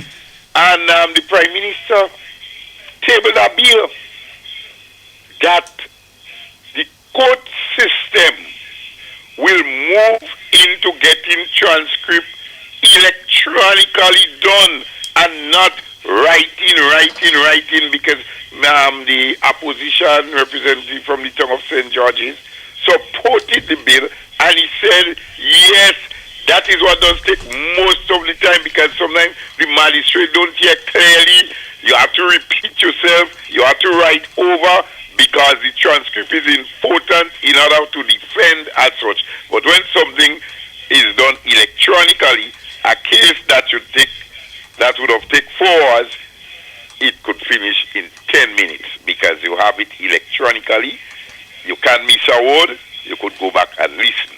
Now it tells me here that those cases was piling up, and as Mr. Ferguson said, they don't have enough judges. At least they need 4 judges, because people are handwritten, writing out things for the transcript, and carelessly sometimes when you come for a transcript, you can't sign it. And we know of a case recently where the judge had to deal with a guy that committed a murder case. He get 64 or 68 years, and he served 8 years because there was an appeal, and only to realize they could not find the transcript, and the guy go freely out of the court. Yeah, I remember. Yeah, So I think guy. Yeah. everything is being done in a chronological manner. They put the gun amnesty, you have a chance, they put in the penalty, and now the Prime Minister tabled the bill by saying, we will move out of these handwriting things. So if the judges find they have too much work, we go in electronically to get the transcript. So at least Mr. Ruggles cannot complain backlog of case, and all the other lawyers complaining backlog of case because judges and magistrates cannot find the time. And Mr. Peter David applauded the bill because he realized that a lot of time spent in the court where people have to keep repeating themselves over and over, magistrate writing, this one writing, and it takes up time. So I think the complaint with Mr. Ruggles on Monday night has to review what has to be done in terms of the gun laws and things of that sort. That's not a road to encourage and go down, because you want to curb something. Anytime you're trying to curb something and you're trying to go back and be lenient, you are allowing people to say you are not serious with what you are doing. Now, another very important thing, maybe I'll call back later on that one, because 2 weeks ago, Mr. Clouden was on your station, but you said the program had to cut short. Midday at a funeral. Yeah, with cannabis. Yeah. Right. The issue of the marijuana legalization, not legalization, decriminalization first, and then into legalization. What I'm hearing, basically, the monetary aspect, the economic gain you can get out of that, and everything is about the money, the money, the money, the money, the money. I listen to a panel program on Monday night as such, 2 doctors, a guy from St. Vincent, some Dr. Thompson, and others on the panel. Mr. Clouden was there. What I'm not hearing, some of the medical effect to the detrimental of persons. We know that they say smoking is dangerous for your lungs. I have no problem, as I keep saying, with medical use and research, whatever, from medical aspect of things. But you see this recreation, I see that as a problem, because I asked at a program sometime last week. When you say it is from recreation use, can I walk into the supermarket? Can I come into Mr. Kim's supermarket and say, Mr. Kim, I want 5 marijuana cigarettes, and you sell it to me, and then I go home, I use it to my leisure, children have access because they're saying, oh, the law will pass 18 years, you can. Because if you say for recreation, you don't expect people who go on the side of the road and look for a liquor man who's selling marijuana in some little booth by the road hiding as such, because it's legal now. If the supermarket and those big shopping centers realize there is profit and money in it, they will sell. How would you have control when that person come to make grocery and they purchase and they go home with it? So recreational use, I see a problem there. And health-wise, we know what smoking does to your lungs. We know the danger of smoking. And I have heard Mr. Thompson from St. Vincent, the doctor. He didn't touch on that. I heard Mr. Sean Charles. I think he's a son of the soil. Yes, he is. Yeah. Mr. Sean Charles gave a good explanation, and he said that there are two components in the marijuana, the THC and I can't remember the other one. TLC. But two components. Right, okay. And he said the THC is dangerous, especially if you have family who have heredity of mental illness. They will be affected more. When you legalize marijuana, how would you come to know what have THC and what don't have? People will go at the leisure time because they feel legalization. They don't have time to study who have THC, who don't have THC, and things of that sort. Another guy say, what we get in is synthetic marijuana, not the real thing. In Grenada, you are the organic soil, and we will grow the real marijuana. No. The abuse, when you legalize something, they say when slavery was, and the slave were given freedom, many of them didn't know what freedom was like. So they go on and they do all sort of things. Education, I think, is more important to dwell on. And talking about this economic spill up and spill up, that is what is more zeroed in. And I think Mr. Clouden, the last time when he was on your station, he talking about the economic and how much lobby go and what he see and such. But, yes, you can make money, but that money can be spent right back to the health aspect where people have damaged lungs, mental illness, crime might, and the rise as such, and all different things. Yeah. Strictly, I'll support medical use. But this recreational use, where a guy feel he could just smoke his weed as he wants at the expense sometimes of his own health, I have, you have a problem with that? A problem with that one. And yes, America, Mr. Biden say he's up on the marijuana and they're not being hard on it.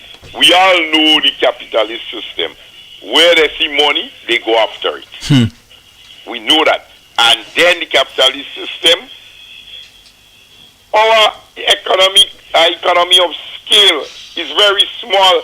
When they start to grow and flood this place, how much land you go cut down all the land we have in Grenada and start planting marijuana, no cocoa, no nutmeg, no this, no that. Where is your land space? Yeah. You get rid of all those things. People won't plant cabbage again. People are interested in planting tomato because they feel now marijuana have a little more $2. So you can get tomato on the market. You would not get carrot. We will go back now, shortage of all those things. We go import tomato. We go import cabbage. We go import carrot. And we go grow marijuana. Because scarcity of those plants. And we have a field now filled with marijuana. And still, we don't have enough land because when America start to produce and flood the market, the Rastaman with the two little weed tree, you get sale. We have to be very careful as to how we handling that situation. You remember the banana industry in Chiquita? Exactly. Banana industry, which, well, Mr. Joseph said it right. Chiquita, knowing what island would have compete with Chiquita. When Chiquita flood the market, even they feel, well, that was enough. They tell you in what island, You have to go under the WTO. Yeah.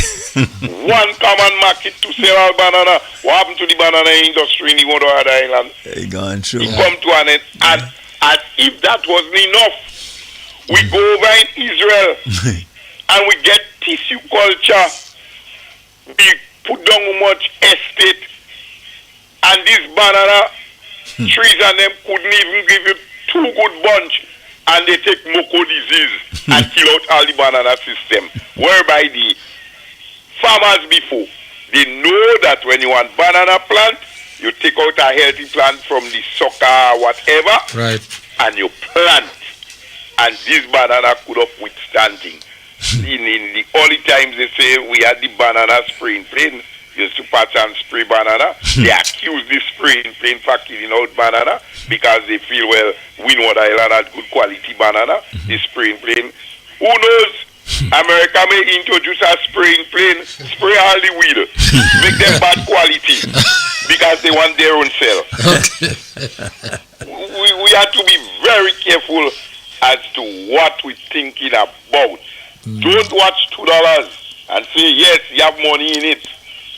But there is a lot of other things than education. I heard Mr. Patrick Antoine and them and some program last night, and they talking about the economy and this of that sort. Let's tread softly with this recreation use of marijuana. Go medical. I have no problem. All the medical use you could get out of it, go ahead and do it. But this recreation, everybody go in supermarket, they go buy weed, they go this smoke to the leisure, and this thing, we need to be very careful. Okay, good. All Thank right. you very much. Thank you. Vibes FM, next line and caller. Thank you for waiting. Caller, come in. Good gentlemen. Yes, go ahead. Yes. That was a long wait. Yes, Anyway, yes. Now, the people who speak, whether it's fully against the use of marijuana, are speaking partially. They must be open-minded when dealing with issues. Now, cigarette smoking is dangerous for your health. Whiskey drinking? When the producers of cigarettes came under pressure because people were suing them when they sick with their lungs and those things, and it is proven that cigarette smoking had caused it. To avoid paying money, they went to the policymakers, and they give them the authority to put on the cigarette box, such an one in cigarette smoking dangerous to health. So when you smoke it and you become sick, That's your business. business. That's your business. Yes. Okay? Now, Mr. Marshall and others are talking about the dangers of smoking cigarettes, but it's the dangers of smoking cannabis. I believe cannabis is supposed to be drank. So you're supposed to digest that. Okay? Smoking it is a problem. I have a colleague of mine. I used to tell him about the cigarette he's smoking. Some used to tell me, well, because I ain't smoking cigarette, I feel all I shouldn't smoke. He went as far as to tell me, he asked me one day, what happened? He wanted to tell me to live my life. I met the bus pack up at the bottom of Gulf Coast here afternoon.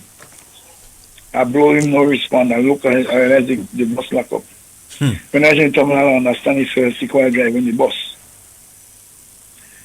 The Saturday, I called him on the phone. He answered. Speaking half dead. I said, okay, I'll come and visit you. I went the Monday. I passed him on, I didn't make him out, you know. I asked a patient for the doctor, so the doctor could help me. He asked me what I want because the doctor got down. I said, look what I want. He tell me, look him there. When I get close to him, I make out his face. But in that few days, if you see, he come like a board. I wake him up. You know, he tell me? The doctor told him that the cigarette smoking affect his lungs and his heart. I stay silent. I am the one that was persuading him not to continue smoking. When I got to the bus terminal, I told my colleagues, I said, and I feel that now, you know. I said, gone.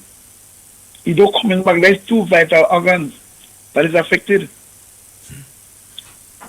A few days later, I hear you out of hospital. You know when they can't help you, they just put you out. Yeah. Yes. Now, if the hospital can't help you, how going home will help you? In less than no time, he back in the hospital and he died. Yeah. But that is on the record, but you would not hear people talking about it. But if marijuana kill one person, the whole world will know. You see, we not fear in our in what we say. We sort of have balance with one-sided. Marijuana is a herb, not a drug. A drug is a byproduct of another. So they plant the coca and they go in the lab with it and come up with the byproduct. That is called cocaine. Okay? Because coca is a plant. All right? And from coca comes cocaine. Now you condemn cocaine as if cocaine has nothing good in it. But that is anesthetic. Okay? It is. Yeah. So it's how you use those things. Marijuana, you should be drinking marijuana, not smoking, because why? Any type of smoke will affect your lungs. That is carbon. Your lungs take in oxygen. When used, it comes out in the form of carbon. That is rejected by the body. But when you're inhaling smoke, that carbon you're inhaling, it will affect you. So let's get the thing right.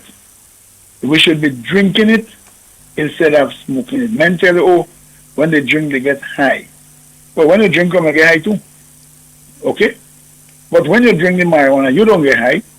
The marijuana do the work in your body that it is fit for. I am one that drank it for the cold. I took it the afternoon and next morning everything gone. So I don't mind drinking it.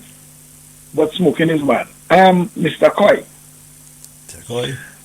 I don't know, but Mr. Coy is one person that I admire. Where the right is concerned, Mr. Coy had it. But since Mr. Coy deviated from it, he accepted the wrong. This human rights organization that Mr. Coy finds himself in is an agent from hell. The devil is in charge of it.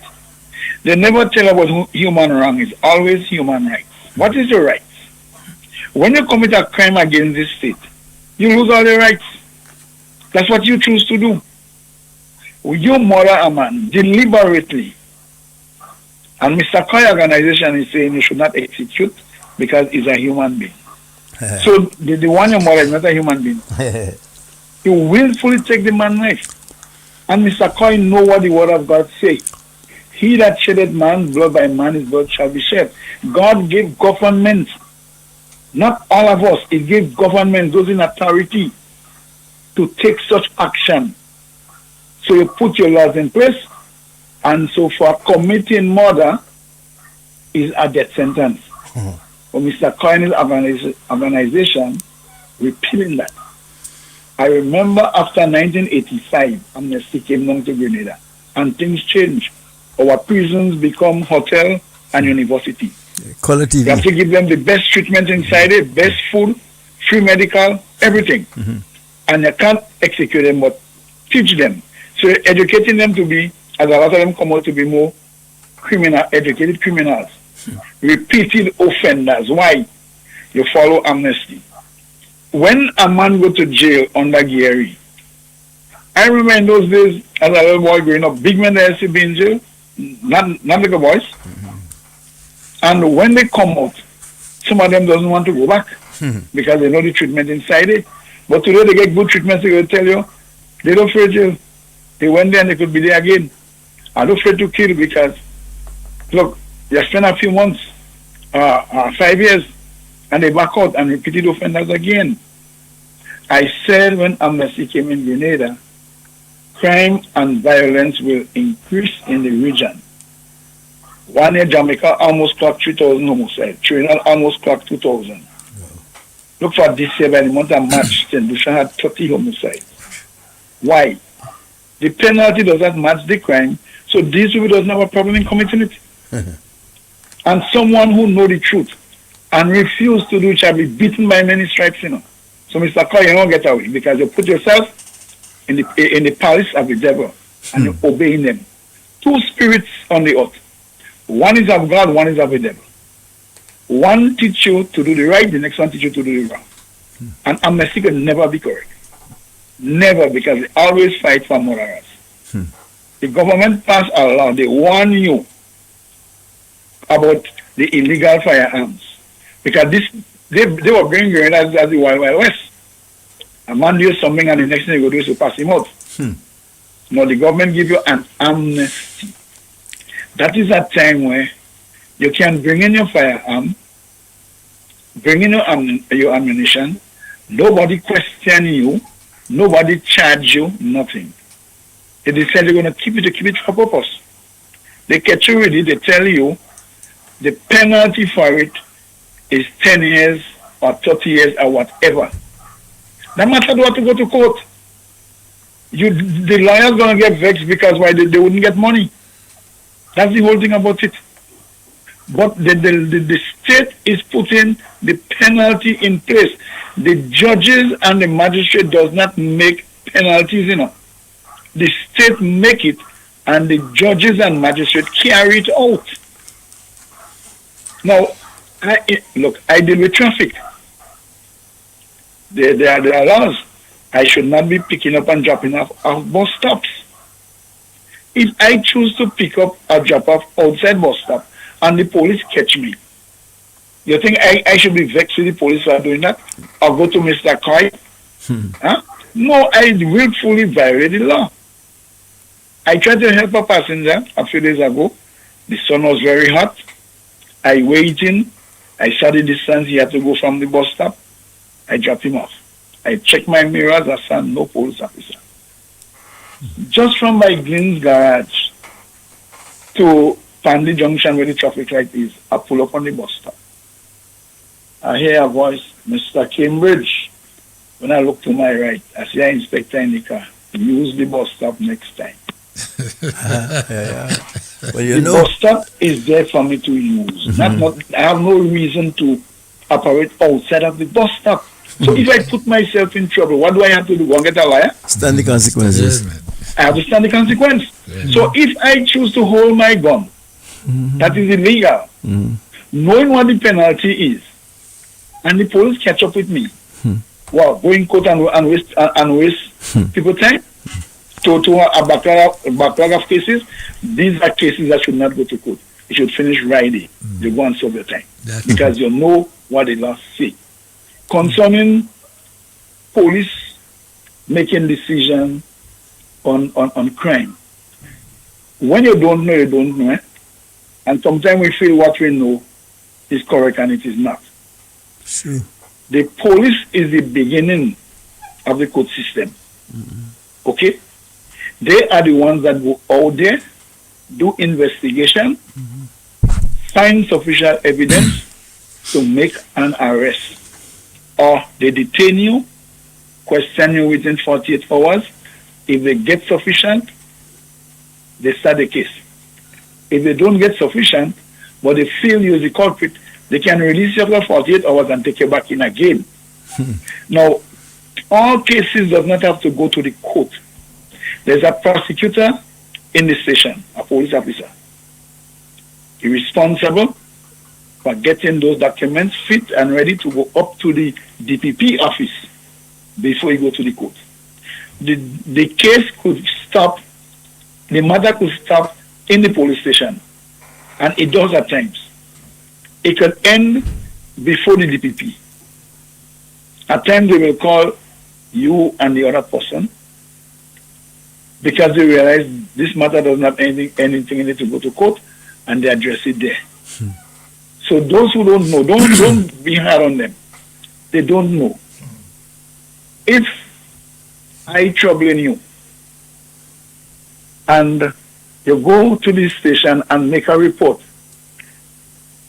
your name in the diary, my name in the diary, an officer they're going to send to talk to me concerning that matter.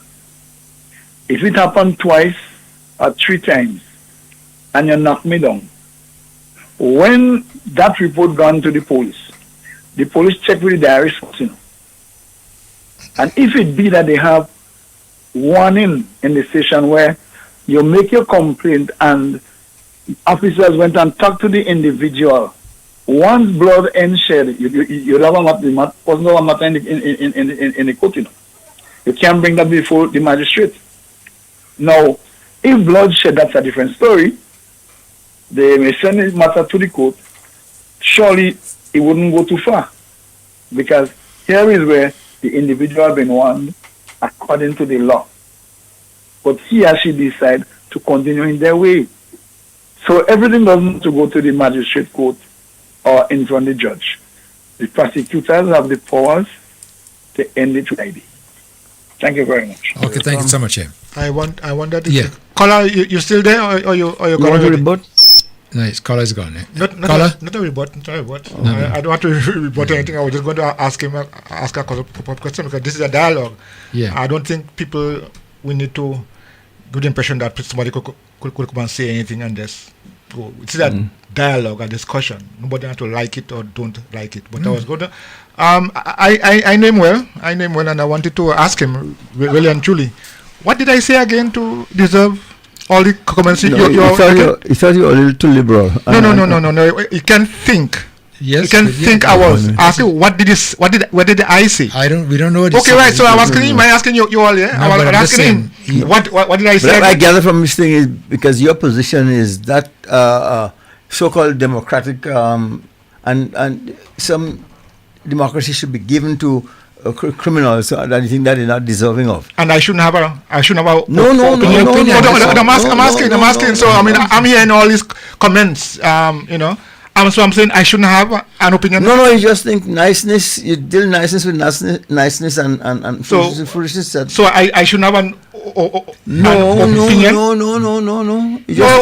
So what do I say? I'm asking. He's complimenting you for the softness of your opinion. That's what he's doing. That's not good. And we have to kind of calm down on that. We could have different views. Nothing wrong with that. But when you want to, that's what I'm saying. Yeah. I believe anybody should have the opinion and express it. Mm-hmm. I don't want it to know. But that's what you just did. From my own knowledge and understanding. No. What did I say? No, when the topic came up there and your comments was like you're trying to see. You thought it was too harsh. I thought so. Yeah. Based on the comments you were making there, that it should be given. I said straight out, send you in jail. Forget it. No man is Moses law. I say Moses law. And then you're trying to say, well, no, hold on a minute. We should see a magistrate, maybe see the court, maybe whatever. No. I mean, even this year, what you said. No, all I said. That's the impression. All I said is that the justice system has to work. I never say what should or should not happen. All right. So the point is, when we are responding to a situation, we have to be understand that give people a right. A right, I'm saying, Mr. Cambridge. We find you. Give people a right. No. Okay, but to believe what they want to believe. Yes. And of course, you too. I mean, I'm saying, everybody, you are right to believe what you want to believe, but don't represent it in a wrong way. I think you're representing the purchasers of justice. The purchasers of justice. For example, something. I'm making this point. It's not that I am upset or angry, but everybody have the right to say what they want to say. But the point is, when we have a dialogue as this, an open public dialogue, we have to be able to, reason together. Come, let's reason together. Yes. So Leo, you are saying. Well, I just, what it is. I listen to you speaking, and you know what comes to mind? What? Robert Nesta Marley. Man to man. He's so unjust. All right. Who you could trust? I agree with you, bro. Okay. Because you see. So unjust. Yes. And when I look, for example, because I have some real interest in American politics. And in the case of Donald Trump, 12 people of your peers found you guilty. 34 counts.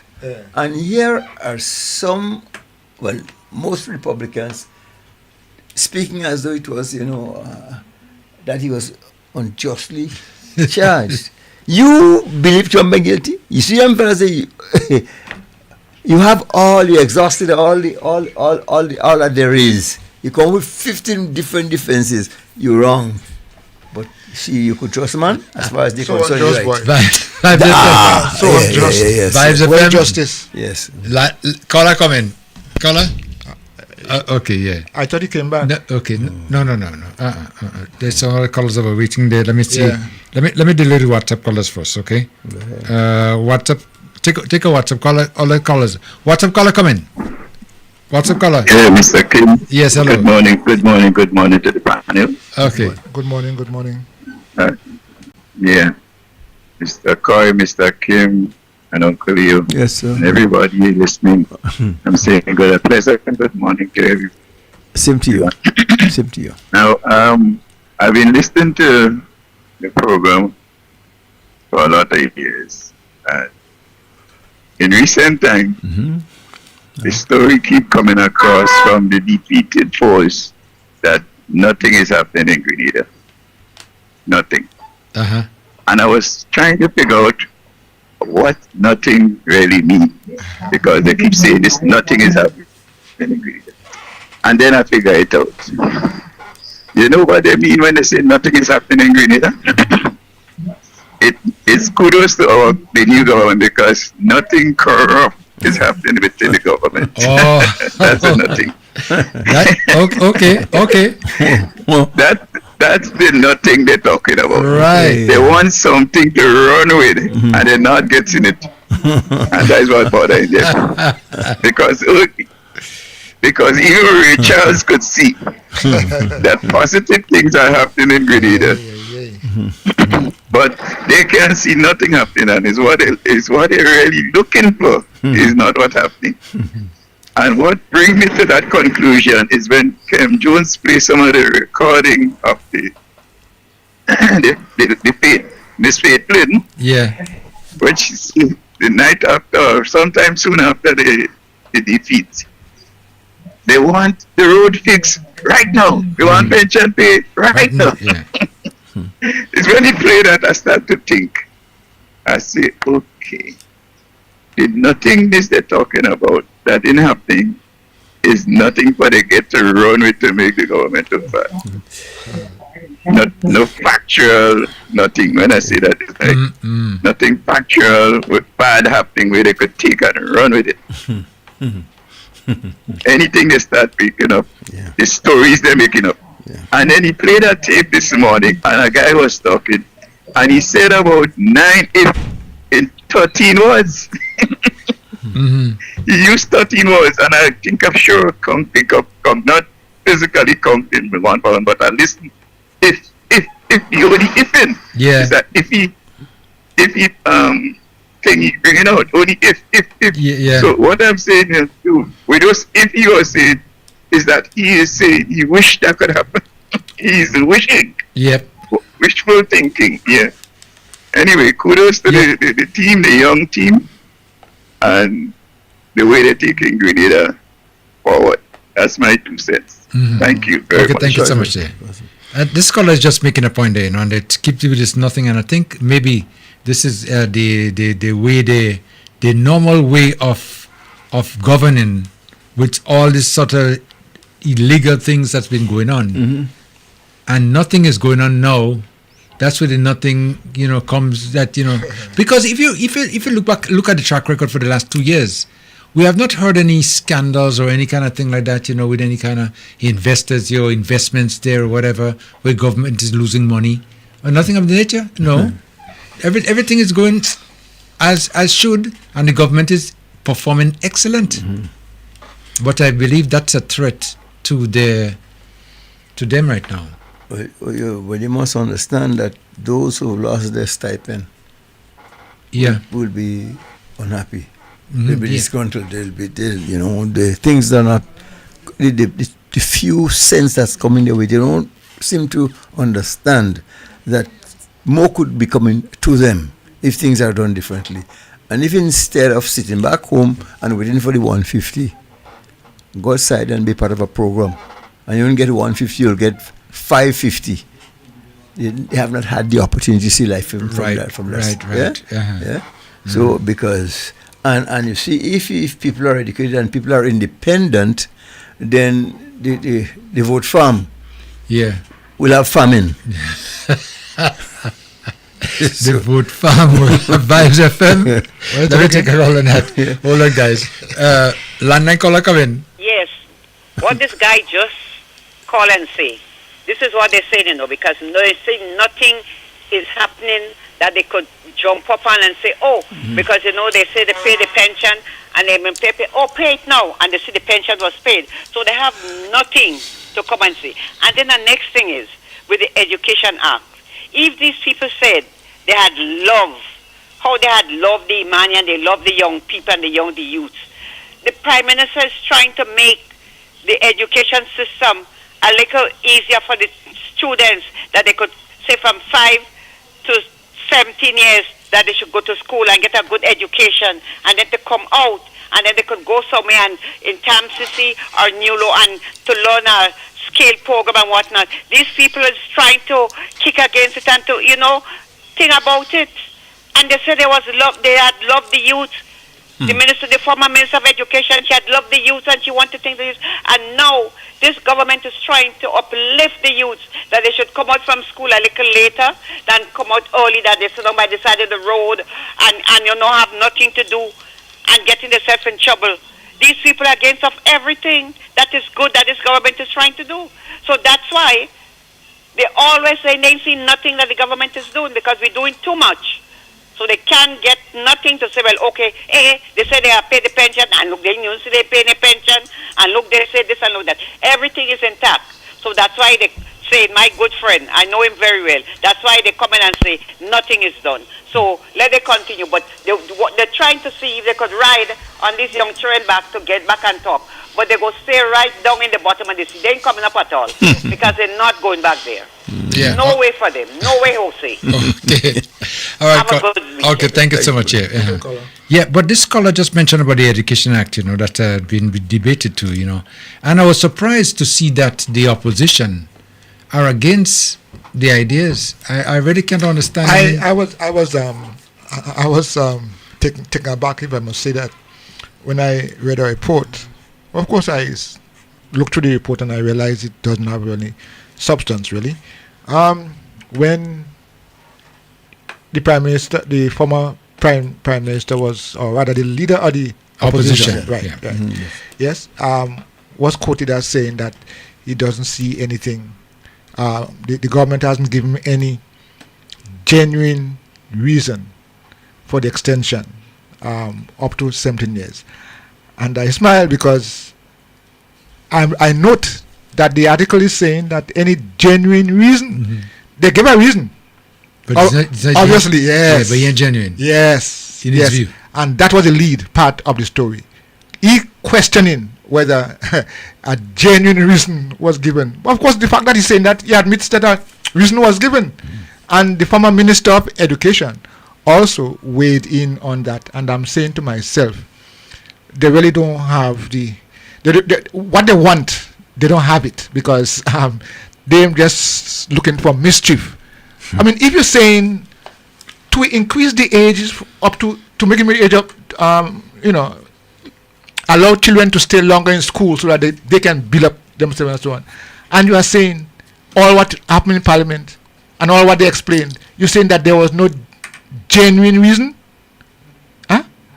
Look, our caller a while ago, they said, what's wrong in making those children stay in school longer so that they can get something more, and don't stay on the block? Well, I mean, I don't know if jumping out of school at age 16, is not the best idea. Not at all. No, so talk on kids. What are they saying? Bring them up to let them go to 18, whatever, and give them a chance now to develop and decide exactly what they want to do. Give them more education, skill set, whatever they decide to do. That's and part then, of the. And that's it. That's but you see, an educated society is not what they would like to see happen. They don't want that. Because the minute you learn sense, children live in school at 16 years, eating raw food. They cook.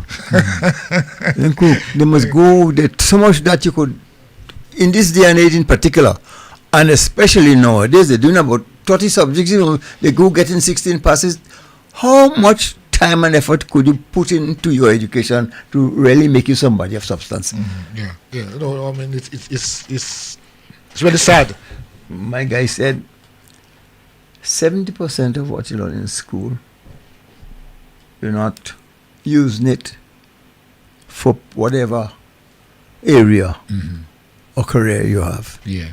Because you learn all the things, yes, but you thin out yourself so much that you really can't focus and concentrate and have. That's why, in essence, we lack good, seasoned and focused professionals. But after they would have come through that first initial stage of doing all this number of subjects, then for the next couple of years, you give them a chance now to focus on what they would like to do, because now they have an idea of the different areas, subject areas, and what they would like to do in future, and then now they could go and measure in that and develop the skills, whatever. Yes. So you're giving them a chance. Let me take a call there. Vibes FM, landline caller, thank you for waiting. Come in. Good afternoon again. Yeah, good afternoon, I have yes. 2 points. And as an educator myself, a long time ago, I've advocated for a diversified curriculum. And I must say that the former government is not a fan of education. Because I would add, although this is not his words, it's similar to what Trump said, love the uneducated. So when folks cannot make informed decisions, when they cannot think critically, that's what leaders like the opposition leader like. When they could bamboozle them and just give them a little bit of money in a rum shop and then cook some food by the side of the road, that's education for them. They are not interested in having our young people stay in school and come out something good. No, because they would see through them. Exactly. So anything against helping our young people to be educated, that would be on their side. And this is what they like. I remember in one election when he tell the young people, everything I do it for you. Yeah. And I would die for you. Yeah. And yet they end up on the sidewalk, and yet they end up on the side of the road, and yet they end up in on the blocks with nothing. And then some were given some kind of money in what they call it, Imani, whether yes. they're working or not. And They go to get their monthly money, and we see our young people playing the fool with it. They go to salon, and then they end up in some places where they have fun. They pick pen and whatever. I tell you. And this was the modus operandi, because what mattered to them then was as long as I get a vote. Yep, absolutely. And in power. Yep. They don't care if the society or country is going down the gutter in the drain, because they tell themselves, I have my money, and in case any situation in the country, I can take a plane and go somewhere. Definitely. That's their idea. Yeah. And then all people are being fooled. As I said years ago, they had eye slabs on their eyes, and they were so blinded. And I praise God for sending us a man, removing the eye slabs and sending us a man to pull us out from the dungeon and to pull us out from our slumber and our despicable situations where it's so we there, as we say. We can't help it. When better can be done, let worse continue, as we say. And this is wrong. And I think it's high time that this man who is in his 70s must understand that in the halls of our country, I should say, memory lane, he would not be remembered in a good light at all. And I think he must know that, and he's so afraid of that, that he's looking for one last straw to clutch to, so that he could make something for himself. Okay, Carl. All But right. time is up. Okay. Another thing I would like to just touch on Yeah. quickly. Something is definitely wrong with our physical planning unit in our country. I think it was happening years ago, where people are allowed to do things just for a vote. They squat on land, they have no documents, they have no paper, and sometimes those who have paper, maybe they're given a paper, 10 persons given the same paper for the same little spot, and all this nonsense and physical planning allow people to encroach even on government roads and all that, and it's posing a problem now to this government when they come and want to come and build farm roads, government roads, where people are allowed to do what they want. And physical planning, I think they were what you call stooges in the planning that were strong supporters of the former administration, and just for a vote, because they themselves, I believe, would benefit. They would have benefited when the government was in power. Maybe they're getting something on the sideline, I don't know. And they see themselves as happy, and they're making much over our heads. So they allow a lot of things to go on. And you find now in Grenada, hundreds of people, and I think in Karuku too, where they have their homes and properties. Some have even wall structures and properties, and they have no entitlement to it. That's true. And I say some of them would get it anyway, because if they've been there for a number of years by statute of limitation. And then some people have really violated the laws. And I wouldn't say the people. I think it stops, the buck stops in physical planning, lands and surveys and all that.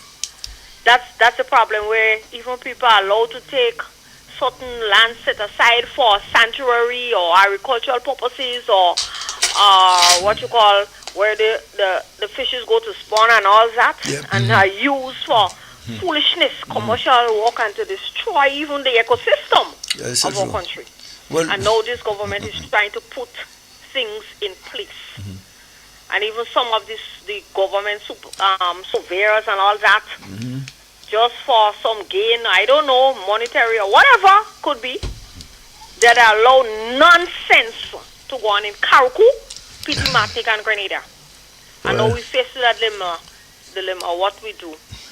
How some people have to get their deed or the title deed, and a lot of things has to be done to straighten out this mess.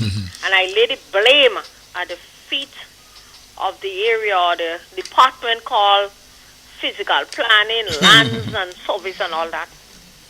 And I want to draw that attention to us as Grenadians, those who are thinking to encroach and to interfere with.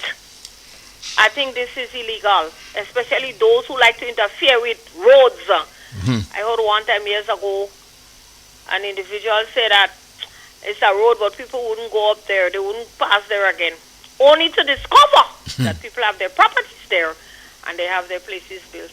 And this is a problem all over Grenada, Karuku and Pitimatic. So I like us to be mindful and pay attention. And I know the administration will start to criticize the government and say, look what they're doing to people and the property and all that. Some even squat in dangerous places. If you look at Dabo and so on, where the lands are the ground, that the soil is not it's not stable. Molyneux. They allow them to do all this nonsense. Molyneux is a prime example, because one of the victims of that Molyneux area built not subject to physical planning but to political planning. Oh my goodness. So that's because yes, you are correct, you know. Because look at the situation that has put Karuku and Pitimatic in a big mess. Of course. This removal of your port in your city, your main tongue, and move it in a place that is detrimental to trading, detrimental to commerce, and they put it there because of political planning, not physical planning. Political planning, we call it. To say that, well, I did something in Karuku, or I did something in Karuku, and I did that. Yes. What should have been done in Karuku is to fix where the port was or should be. Is to fix it properly so that you have bigger ships coming in, even cruise ships. Correct. But they were looking for political expediency, and that has cost, has set back Grenada. I think we have 50 years. I think 50 years. And it has set back Karuku. And I always sit down and think about our country going backwards. I remember the days when Karuku was an exporter of peanuts. Grown. I remember lime oil and all these things. I remember Grenada had a soap factory. I remember these things, and imagine we have gone 50 years backwards. And now we have a government trying to transform us and trying to pull us from the brink of that precipice. You know, like when you go to fall and somebody grab your hand, you know, to pull us back. And they are there criticizing and talking a whole pile of nonsense. I am saying it again finally, that a former Prime Minister will not go down well in the annals of Grenadian history. He would be, maybe by his group, but even them, they will realize that they were duped. And we will have a situation, remember, and say, who did we allow that to happen? When did that happen? What happened to the Duffus Commission report where this man shouldn't have ever been there? And I dare say that Grenadians were really duped. But thank God for the deliverance. Okay. Have a good day then. Okay, caller, thank you so much. Okay. What's up, caller? Thank you for waiting. What's up, caller? Thank you for waiting. Coming now. Hi, Mr. Kim. Hi. Hi, Yes. Mr. Leo. Yes, good morning. Hi, I'm Mr. Coy. Hey, good morning, good afternoon. Oh, good afternoon, yes. Hi. Kim, Yes. what's the latest with the steel cage? Any update? The steel cage is on hold right now because why? No, because you see the thing about it is that Diablo went and get a tag team partner. Yeah, and he can't foster enough support. Who's Diablo? Who's Diablo? Diablo, the leader. Oh, and who's Pedro? Pedro, Another leader.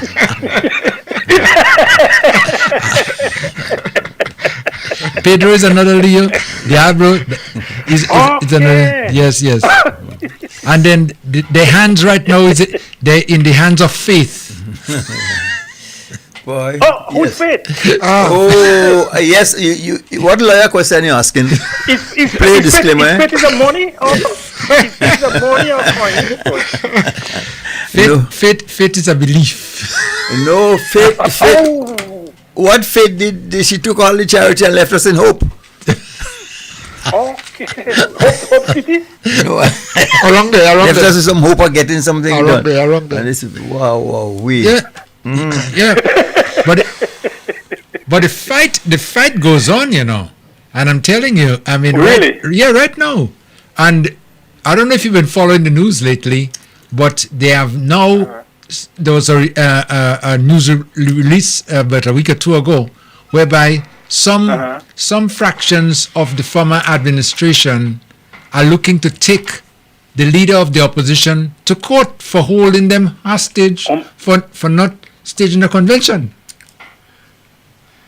So are they terrorists? What now? What now? I guess. Oh, stage. Faith. Yeah, they plan. Did you see that, Koi?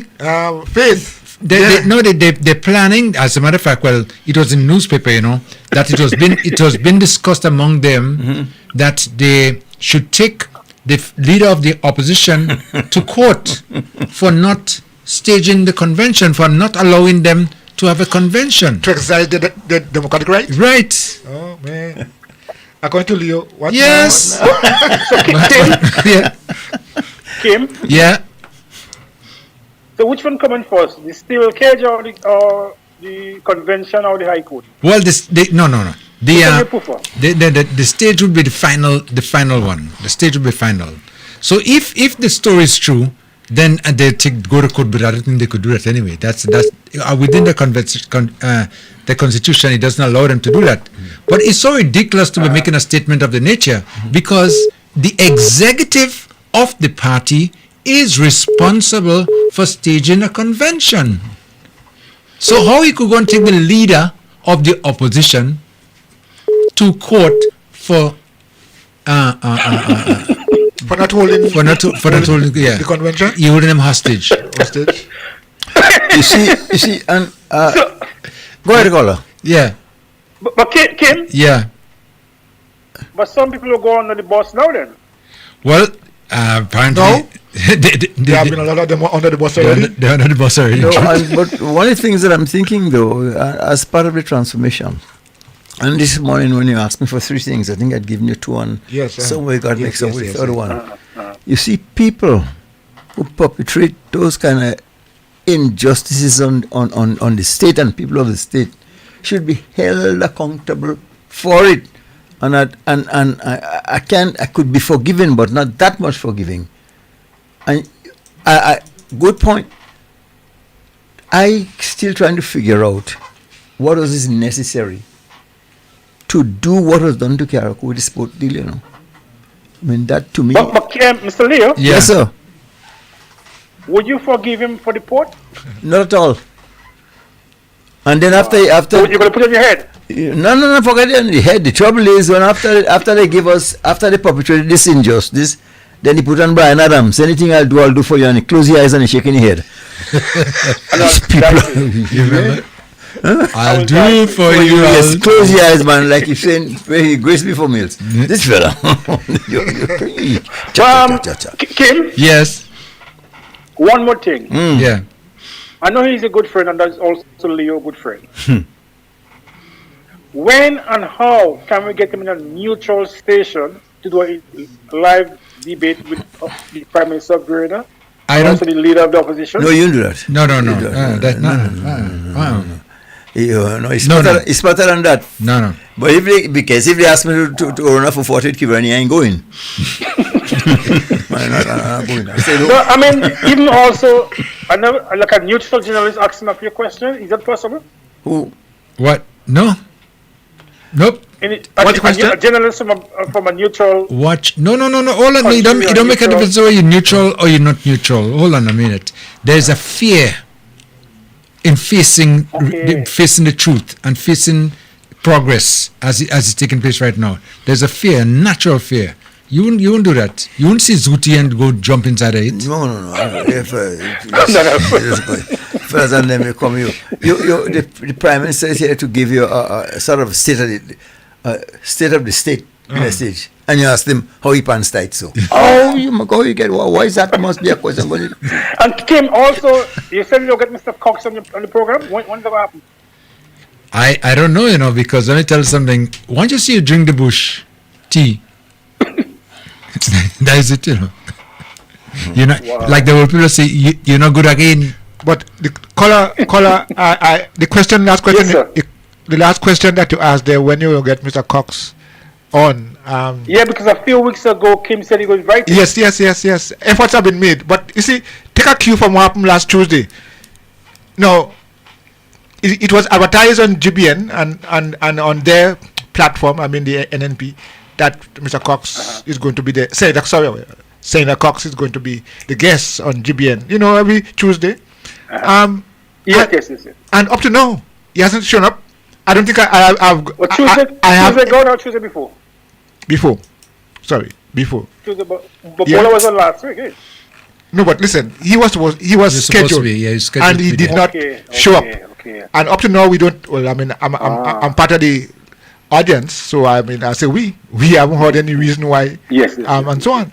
So the point is, I mean, I don't understand why they can't try to get their thing together. So if they can go on GBN, I mean, and we here in Carriacou trying to get them on because we want to talk, genuinely want to discuss what's happening with our beautiful islands. Nothing yet happened. But the situation in Carriacou too is now limited now for the talk, because the media that they used to access all the time is now out. Is defunct. Is it pause or is it out? No. As far as I'm concerned, it's out. It's out. Okay, I'm not asking. Or as somebody said to me, it's silent night. You see, don't dig a pit because you go fall in it. You will fall in it. Yes, dig a pit, you fall in it. You dig a pit for kayak and you fall in it. Because the whole idea of that institution was to close this one down. Yes. So yes. Who closed down now? Yeah. Those like so. Again, Bob Marley, man. Man to man. No. Wow. Again, when you dig a pit, you're falling it. So continue to dig pit. Yeah. So the issue and getting him here is slimmer than when we last spoke some time ago in terms of the plan. It's slimmer. I mean, he can't go up there. He ain't going down. And he's not coming God. around. But did you all try to contact him? I did. Well, you know, who are you talking about? She's talking about Mr. Cox. Yeah. Senator Cox. I tried. Poor thing, Mr. Cox. Senator Cox, please. Senator Cox. Yes. You're under the spell. But what we should do, Mr. Cox wouldn't come, but who we should have is the leader of the opposition. The one that has done so much of good things for Carriacou. Hold on.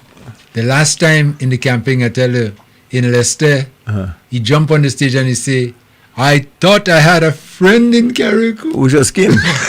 Was you? Was you? Not me. I heard that. Yes. Well, you see, the thing is, and quite frankly, you know, there's so much that you took from this guy, and you said, well, Leo? yes, sir. Hello, yes. But you can, in good conscience, just what are you going to do? You go wait when God calls us to the great beyond before you make a change. You've been there for 4-0, you know. 4-0 years, 23 years as Prime Minister. And you ain't do for Northwest. And those people in Northwest, oh God, they're so gullible. And don't matter what Diablo done to them, they're not going to change. They're going to change, you know. I tell you, if this gentleman, if Diablo tell the people in Northwest that his significant other is expecting a baby for him, they're showing up with shower gift for the baby, you know.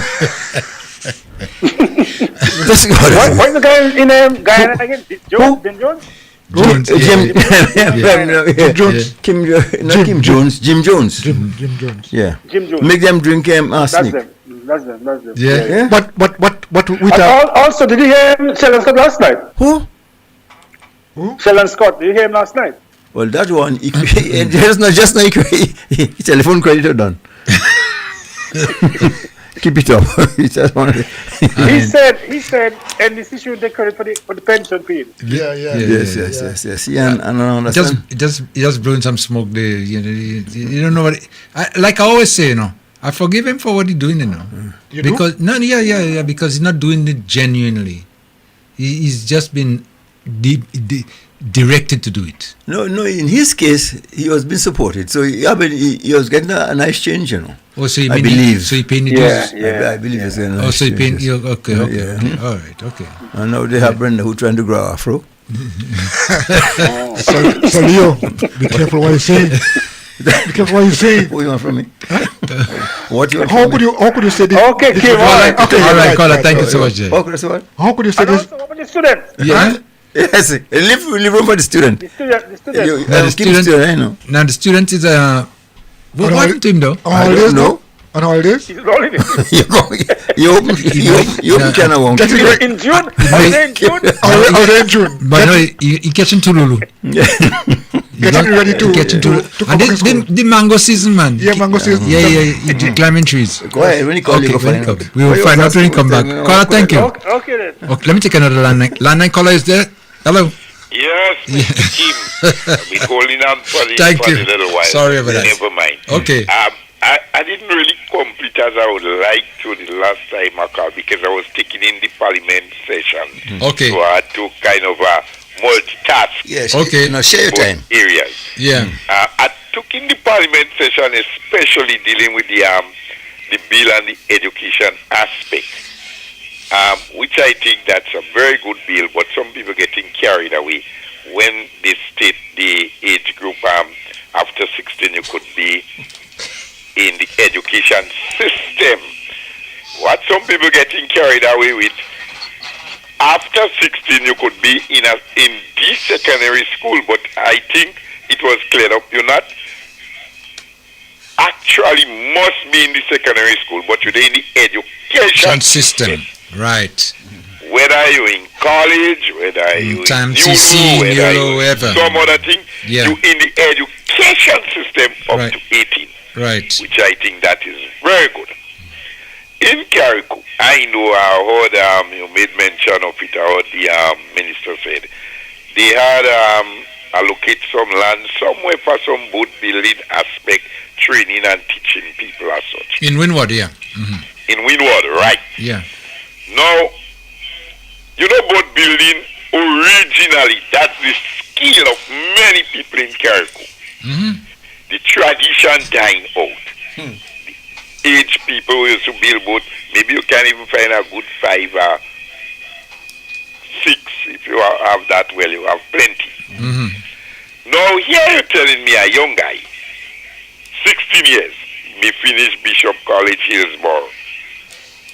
Instead of he going out there to have a proper education as he should, but he is skilled and he may love boat building and you have that venture in Carrico, his education continue. Yep. He can go and develop himself. But people looking at education so much that you complete secondary school, you stop learn. All books closed, all books put in the shelf, and that's it for you. Education is what will take people out of poverty. Every day. Always did. Every day. You want poverty to grow in your country? Just have a lot of uneducated and illiterate people. And what I have seen, that once you push education, you're in for a lot of development in your country.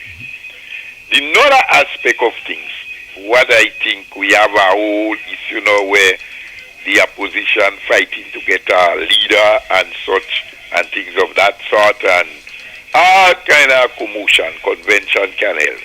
You know what that tells you? When you fail to invest in your young people, that does be the outcome when you have to go off this stage, you can't see nobody. Because you can tell me when you was when you were in the administrative seat, you giving out ministerial portfolio. And at that age, you take Minister of Youth. That was an insult to your young people in the nation. You tighten the pants. So, if you groom young people, I heard Senator Cox the other day, 40 years celebration in December, 23 years. If you had groomed young people coming up for these 40 years or 23 years, it was just a smooth flow. No commotion. Because you would have able to identify young people with potential. And that is where education comes in again. The other aspect, and that goes to Mr. Kaya, was always hitting him with journalism and journalists in Grenada. The invitational race meet as such was postponed. This is a private entity, you know. Sort of a blame as government, oh, because of the economy, they can't this, that, and host invitational, this, that, and all different media hosts. Saying all things. Some is not media people, some is just go on the radio and talk and all things. I listened in the parliament meet today. That question come up. Yeah.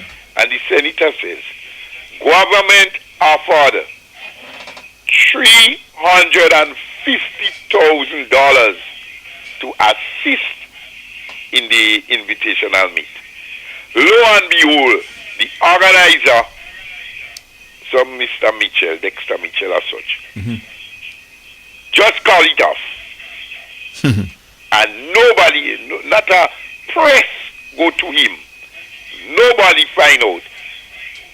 But those news entities, especially the main one, broadcasting on the air, invitational meet postpone XYD.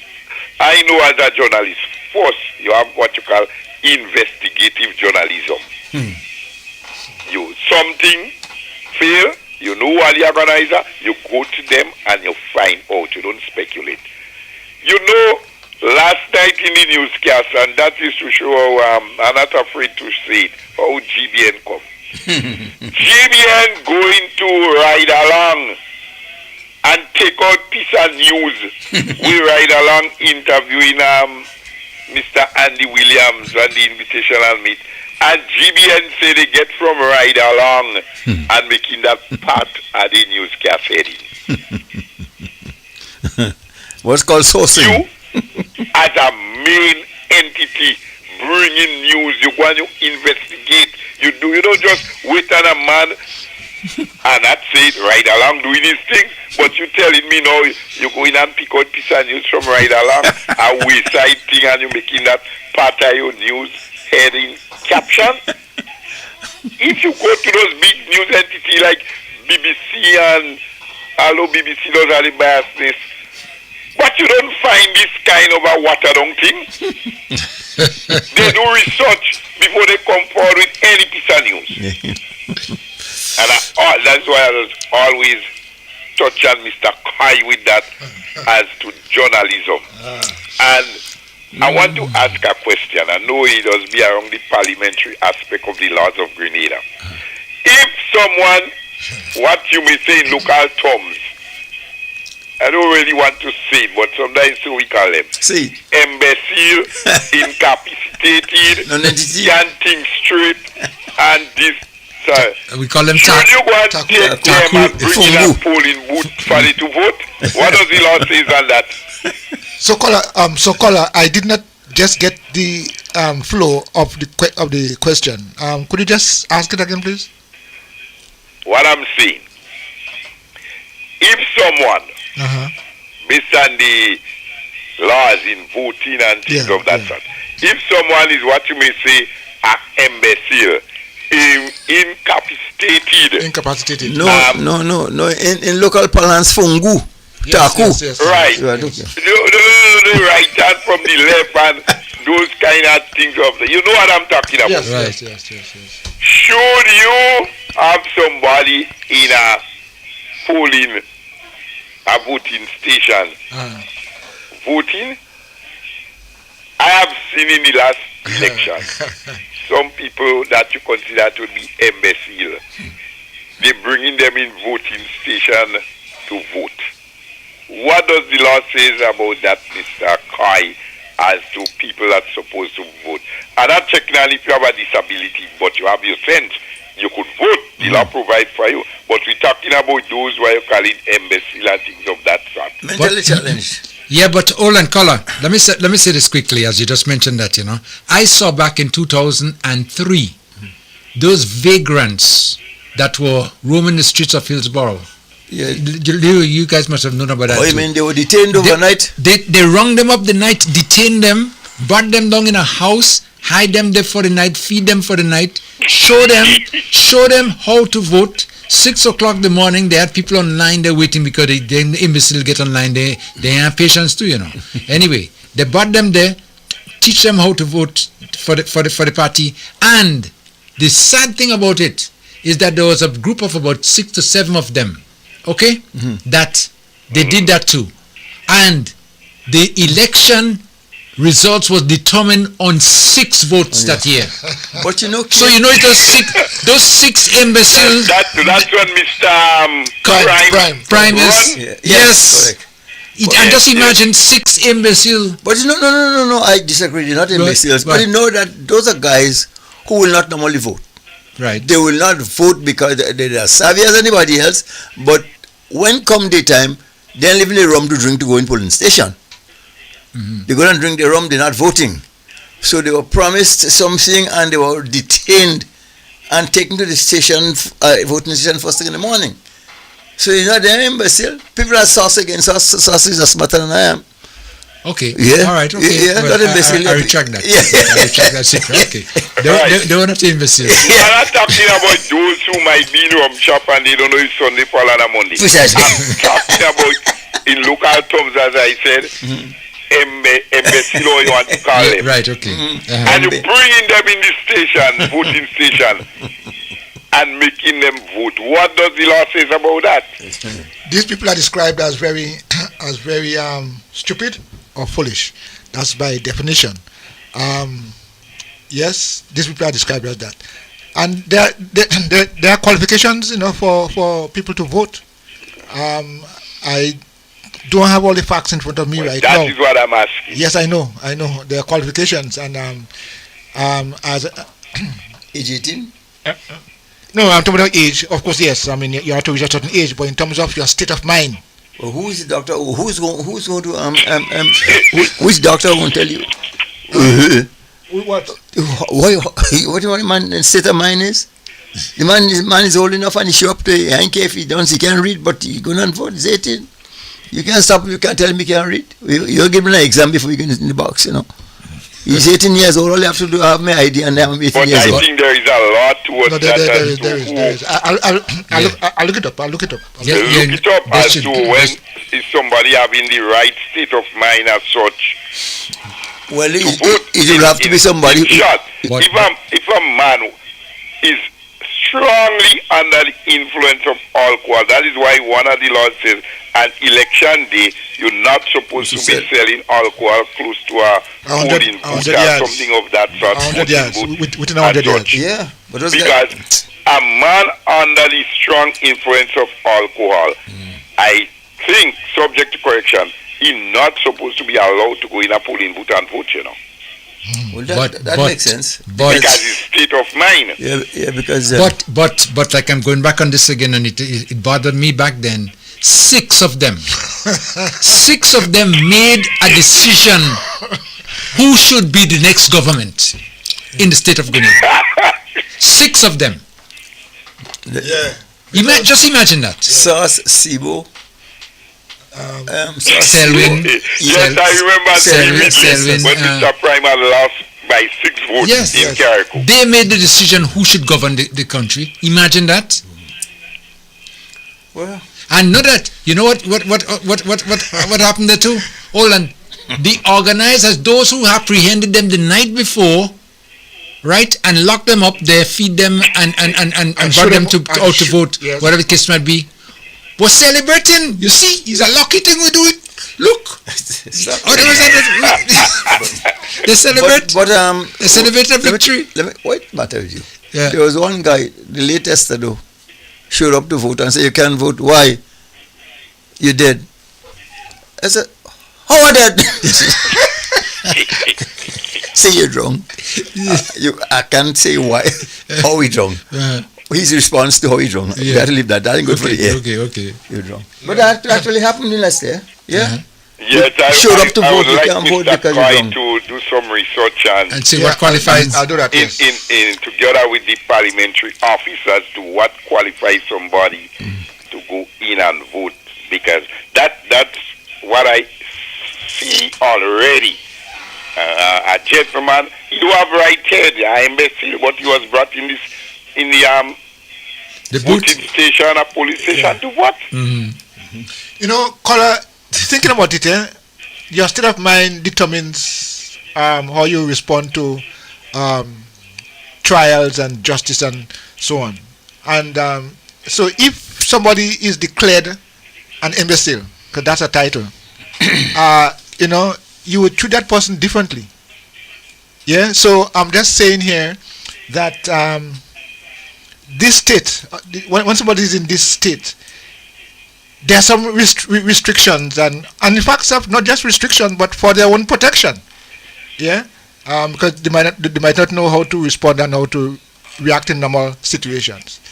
So it's important that we understand that, and I give you my word here that I would look into it and see some of the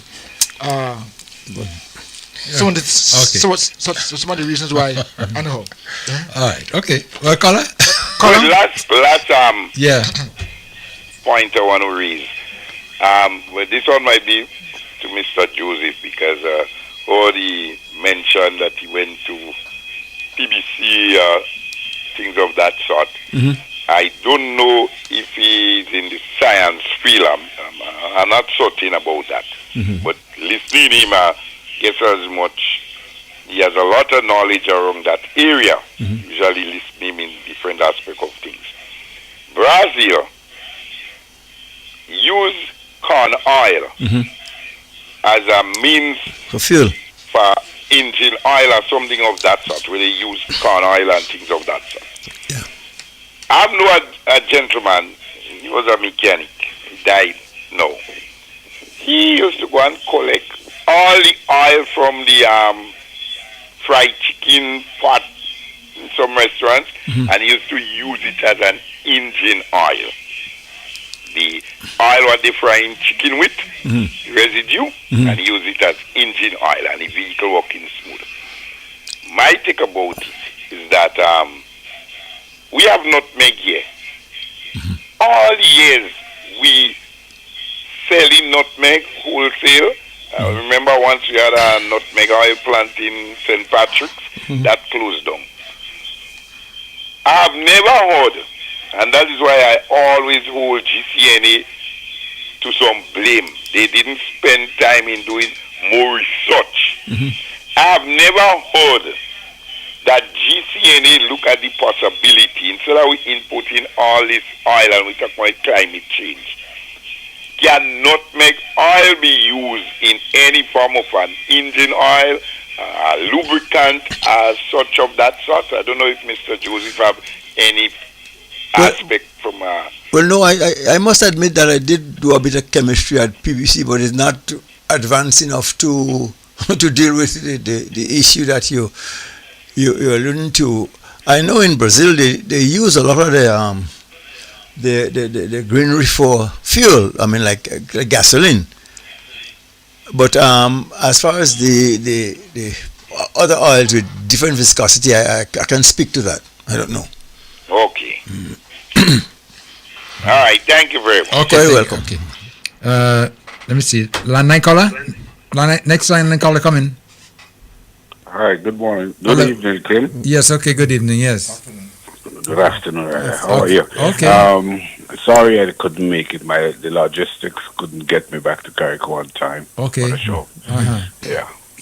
I guess you know who is speaking. Oh, definitely. As a matter of fact, I have something from Mr. Joseph from you. Yeah. Okay. Oh yeah, Mr. Coy. I met Mr. Coy. Yes, Coy got his. I took care of him. Yeah. Yes, thank you very much. Yeah, the logistics didn't work out right because I tried to contact SVGA and I was getting difficulty to come up this morning. Yeah. But it didn't work out. But anyway, I'm listening in and enjoying the show. So I just wanted to say hello. Yeah. In terms of this gentleman who just hang up, the biodiesel that he's speaking about, nutmeg oil is too exotic, it's too rare, it's too medicinal to use as biofuel. You need things like corn oil, canola oil, any kind of a waste oil to make biodiesel.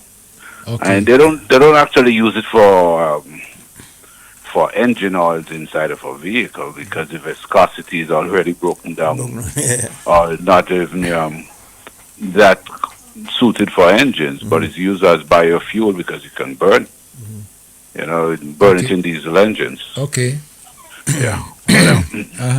Other than that, but the politics, I'm taking it in, I'm absorbing it. I've seen a lot of changes from the last 2 years I was here. The short time I had in Carriacou, I get to see a few things I didn't see the last time. I get to see Leo. I got to see your cousin in the museum.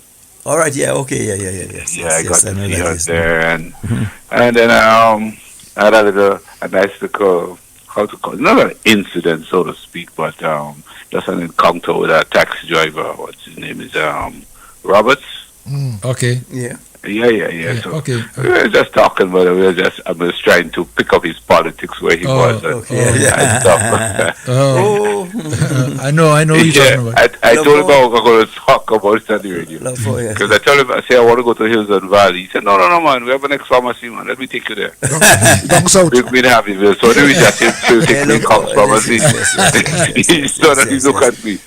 Yeah. Anyway, those guys. But because I have so much of my siblings down here, I'm not alone, and too much family running around. I was here for a wedding, so I was not able to make it up there and to get the time to spend.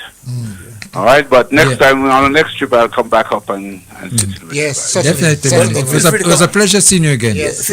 Yeah, no problem. And I didn't even get to visit Victoria to look for Mr. Marshall, but hopefully if I see Mr. Cambridge, I'll get him to deliver for me. Okay. Yes, okay, fine. All right. All right, thanks. Okay. Take it easy, man. Okay, nice. You know, I was down in Grenada yesterday, and I was looking for Mr. Cambridge. I looked for the red van until I couldn't find him, but I'll get all you have to do is to go on the bus terminus. No, man, you should call him. I give you the number. Yes, just call the number. Yeah. But I'll pick up with him. Vibes FM, next line caller. Thank you for waiting. Caller, come in. Hello, afternoon. Yes, good afternoon. afternoon. Yeah. Okay. Yes. Afternoon. Yeah. Hello? Yeah. Yes, go ahead. Yeah. Some concern. So one major concern, really. There is a old, it seems like a big truck with a trailer on it that's going up by Silver Beach there. And that's been packed there for about 4 days. About 2 to 3 weeks now. And it seems to me that that individual or that person intend to leave that there. There is no number plate on it. It's big and it's rusted and it's a eyesore in town. So I don't know how this thing get there and why the police is allowing this big old vehicle to be packed on the street alongside the road. Alongside the road, yeah. Yeah, that's going up by Silver Beach there. Yes. We know exactly what you're talking about. Yeah. I don't know if anybody noticed it there. Yes, I mean it was noticed there. I mean it's there, and I think the concern that you are raising, a lot of people have also raised that concern. But where did it come from? Because not apart from the fact that it's a ISO caller, as you were saying, it is dangerous, hazardous for traffic. You know, and I don't understand why it's just there and nothing is happening as far as to provide, relief. And if we're trying to clean up and we have this as a major tourist destination, why are we allowing this big old derelict vehicle to be stationed for so long on the side of the road? I don't think it's the vehicle that derelict. On that vehicle you're talking about, there is a container. And but you don't, no number plate on it, Well, I know. So it seems like they intend to leave that there. Well, no, of course not. Of course, I intend to. I mean, so how you get into the island? Because I know if it comes from somewhere, you should have a number plate on it. Point. Yeah, but so I don't know what's happening. I saw it too. I saw it, and I was just kind of taken back to say, where does this thing come out? But not knowing somebody say like you come from space because they just appear overnight there, like nobody knows who dropped like that. Yeah.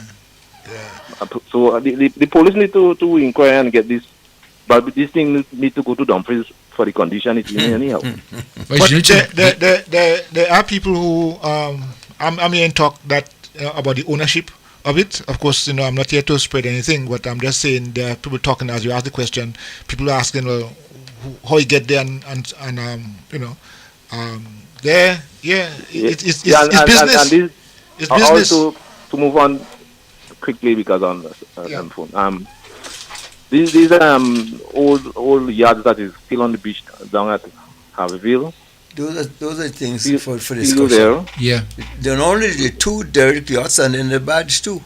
Yeah. So right in the jetty there. Where's the jetty there? Yeah, but put authorities responsible for removing that. I mean, to make sure whoever it is. And this going on and it's been there, but they just turn a blind eye to it. Mm-hmm. It's like, no.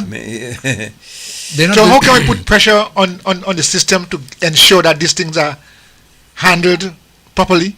I mean, no, we just have to keep raising the issue and try to get some more information. I don't know. No, you don't. We need to clean up the place. You don't bother them. Finally, before I run out, I ain't hearing anything on regattas yet. Right around the corner, Mr. Lee. So I know I ain't hearing anything, no promotion, anything. So that's it for now. Well, I will tell you, stay tuned. Stay tuned. Well then. Stay tuned. Okay? The call is gone. Okay. All right. Yeah. And I think that issue that was raised there, is a concern, and we need to address it ASAP. You see, I don't like it. I don't want us to wait until something happens. I will say, boy, and then trying to make some kind of a move thereafter. Preventative proactive. Well, in the first place, I don't know. I mean, what's the intention of putting it there? Vibes FM, landline caller coming. Landline caller? Yes, Hello. I'd like to bring their attention to your panel. Yes. City Hall, if they can mention that what the lady was talking about, the corruption with the farm, the shrimp farm, the corruption with the chicken farm. Can we get that, ask that question to the Minister of Security and the powers that be, who is in control, to see if they can do a research investigation and get this money back to the Treasury of Grenada? All this corruption money that the lady was talking about. There's a lot of money out there that need to be investigated. The Minister of Security and who's in control, so we can research and find out where these money is going to, get it back to the country treasury, and they can help the whole country with all the problems you have. Thank you. Have a good day. Yeah, okay, thank you. Yeah. These are questions that we ask over and over. The only thing that a lot of these monies that were given away, that you could investigate as much as you want, there's nobody to actually repay, because the persons to who these monies went to, they're either too smart or too poor to repay. Too smart. Too smart to repay, yeah, I'm telling you. In some instances, yes. Or too poor. Yeah. Yes. So that dead. Yeah, dead issue. That's it. Yeah, I know. Yeah. So I think when I study a lot of monies that were expended on issues, and when I go to Windward, I was going to Petit Martinique, and you look at the state of that jetty. Yeah, boy. That jetty, when we're going to Petit Martinique. After all these years, and I hope we do, well, I understand there is a plan to do something with it. Oh, yeah, definitely. They're going to build a new one, and they're going to build a area building, so people could rest and, Yeah, what they need there is a full-fledged cement jetty that a truck could roll out right on, and drop something there for somebody. And again, I look in my archives and I find a photo of Cargo 69.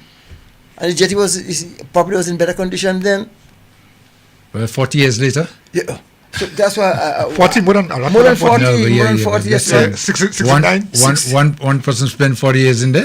and look at the condition. Vibes FM, landline caller.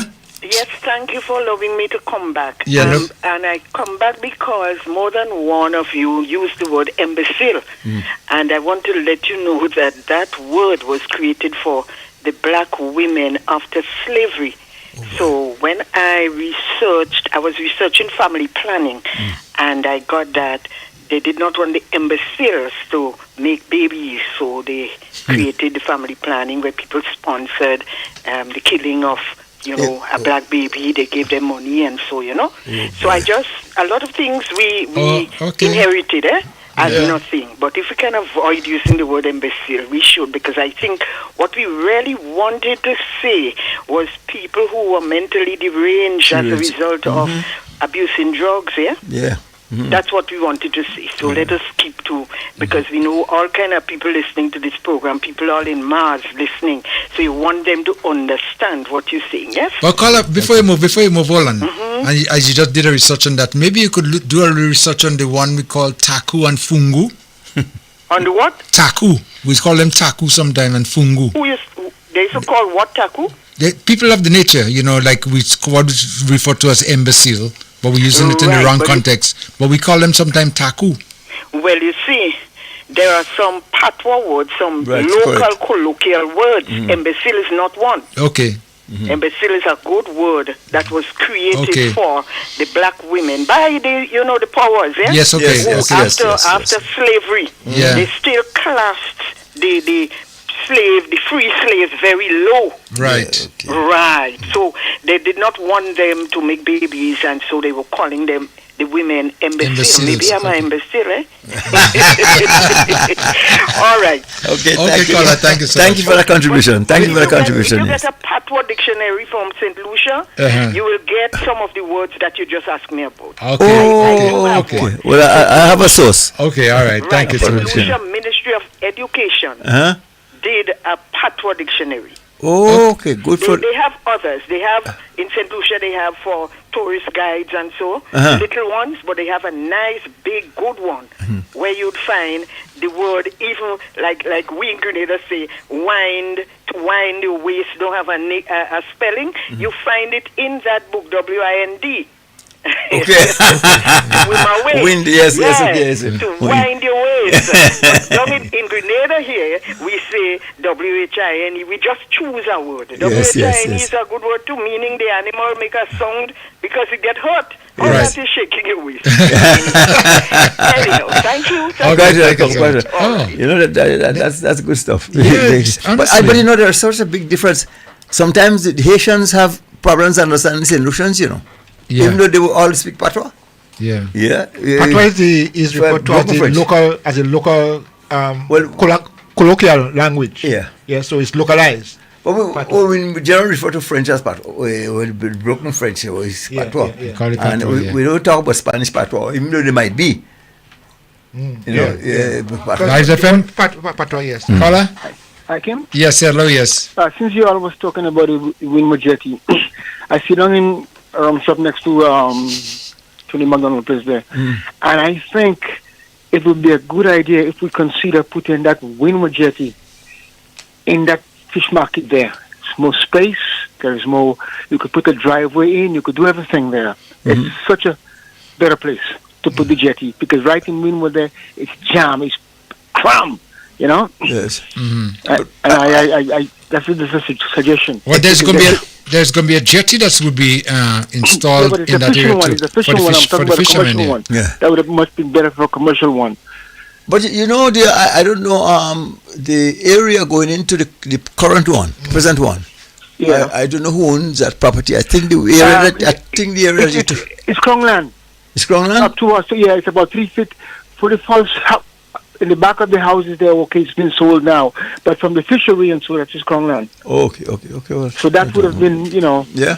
Yeah, so I think that would have been really nicely about. But yes, you know something, that pretty man thing, you could take a nice little building there. Yeah. You could have a nice little place like a same house to housing people in case it rain. Yeah. I looked at it very carefully and I thought that would be the better place. Because you see how tight Winwood is there. Yeah. You know, in front of Captain Ben house there. Like Auntie V and Uncle Robbie. Yeah. Sister V and Uncle Robbie, yes. Although the piece of land opposite Captain Ben house, that piece of land is private land too, yeah? Oh yes, I didn't know that. Belongs to Captain Ben. I know somebody's going to pull a little back wall there. But the coconut tree? But the coconut tree is Uncle Ben land. I think I know. I didn't know. Yes, it is there. Well, I didn't know that. Okay, fine. But you know the little shop there? That's Sister V and Uncle Robbie. Yeah. I guess that's right on the side there, yes, true. The little shop. When I was a boy, I go to the car and I used to buy me a little sweetie and things there. Yes. So, you know. And that. Yeah. Okay. I enjoyed the program, but it's a really nice program. I have to leave now. I'm going to a funeral in Hillsborough there, you know, Bradford. Yeah, okay, yes. But I think it is. You all did a really, really good job. And all the callers, man. Thank you. Mr. Marshall, the taxi driver. Yeah. Everybody, but you know, it was good. I really, Okay, Colin, okay, thank you. Yeah. By the way, what time is the funeral? 1 o'clock. At 1 o'clock. Oh God, I'm gone. Okay. Yeah. You know, one of these good days, boy, I would really enjoy what we want to call a vintage karaoke program. Meaning what? Explain to us. Meaning what? No, things karaoke. Things only karaoke. Yes, things karaoke. Vintage. Yes. You see, we have a history, you know. Yeah, I'm telling you, we have a history. You're not just marine, you know. Not just marine. You have a lot of things that you could go into it in heavily. Even the voodoo. Yes. La Jablesse. No, forget the La Jablesse. You were talking about voodoo and those Sia men and Sia women and all this kind of foolishness that we indulged in some years ago. You remember? Oh, you mean? I could name them. Yeah. Oh, yeah, I know. You remember when it's from Mount Pleasant when he's going to die? George Solomon? Yes. And he started talk. Yeah, man. Which is George Solomon? That time out, you know. Yeah. I mean, in truth, I talk about vintage boy. I remember growing up and hearing all kind of talk about, you know, some one time somebody was giving a story and they said they were coming up in 16 corner. Well, where's 16 corner now? And they're walking to come up. And next thing, one person see a white fall cock in the road, or cutting a dance one. And the one telling, go inside. He said, well, I ain't see anything. You know? Yeah. So, I mean, all this talk, all this kind of stories about things that happen and so on. Well, you see what happened in that instance. There are people who could see spirit and who can see spirit, as per Karaku. Yeah. Because seeing spirit is a gift, Yeah, it is. As per Karaku, I don't know. In Karaku, no, because I grew up with so the folks. And that what you're saying is a seer man? A seer? No. No, I mean, as for the life of me, sometimes you go to some church and you see people speaking on tongue. If I have a bull priest, I give them 5. Why you speaking on tongue? You don't know what you're saying. How me go know? Well, speaking in tongue is a spiritual exercise. It's not anything to do with what we're talking about here. It's a spiritual exercise. Well, speaking in a foreign, in an unknown language. Yes? And it's only certain people that can interpret it. Who? Interpret speaking on tongue? Hold on. Okay, stop listening. Guys, hold a second. Landline caller first. Landline caller come in. WhatsApp callers, hold on. King the King. Yes, sir. Good day. Good day. To the panel. Good day, afternoon. Good day. Yeah. Well, a caller brings up something there, and I've been thinking about this thing all the while since I heard the news. The Grenada Invitational. What do you think about that?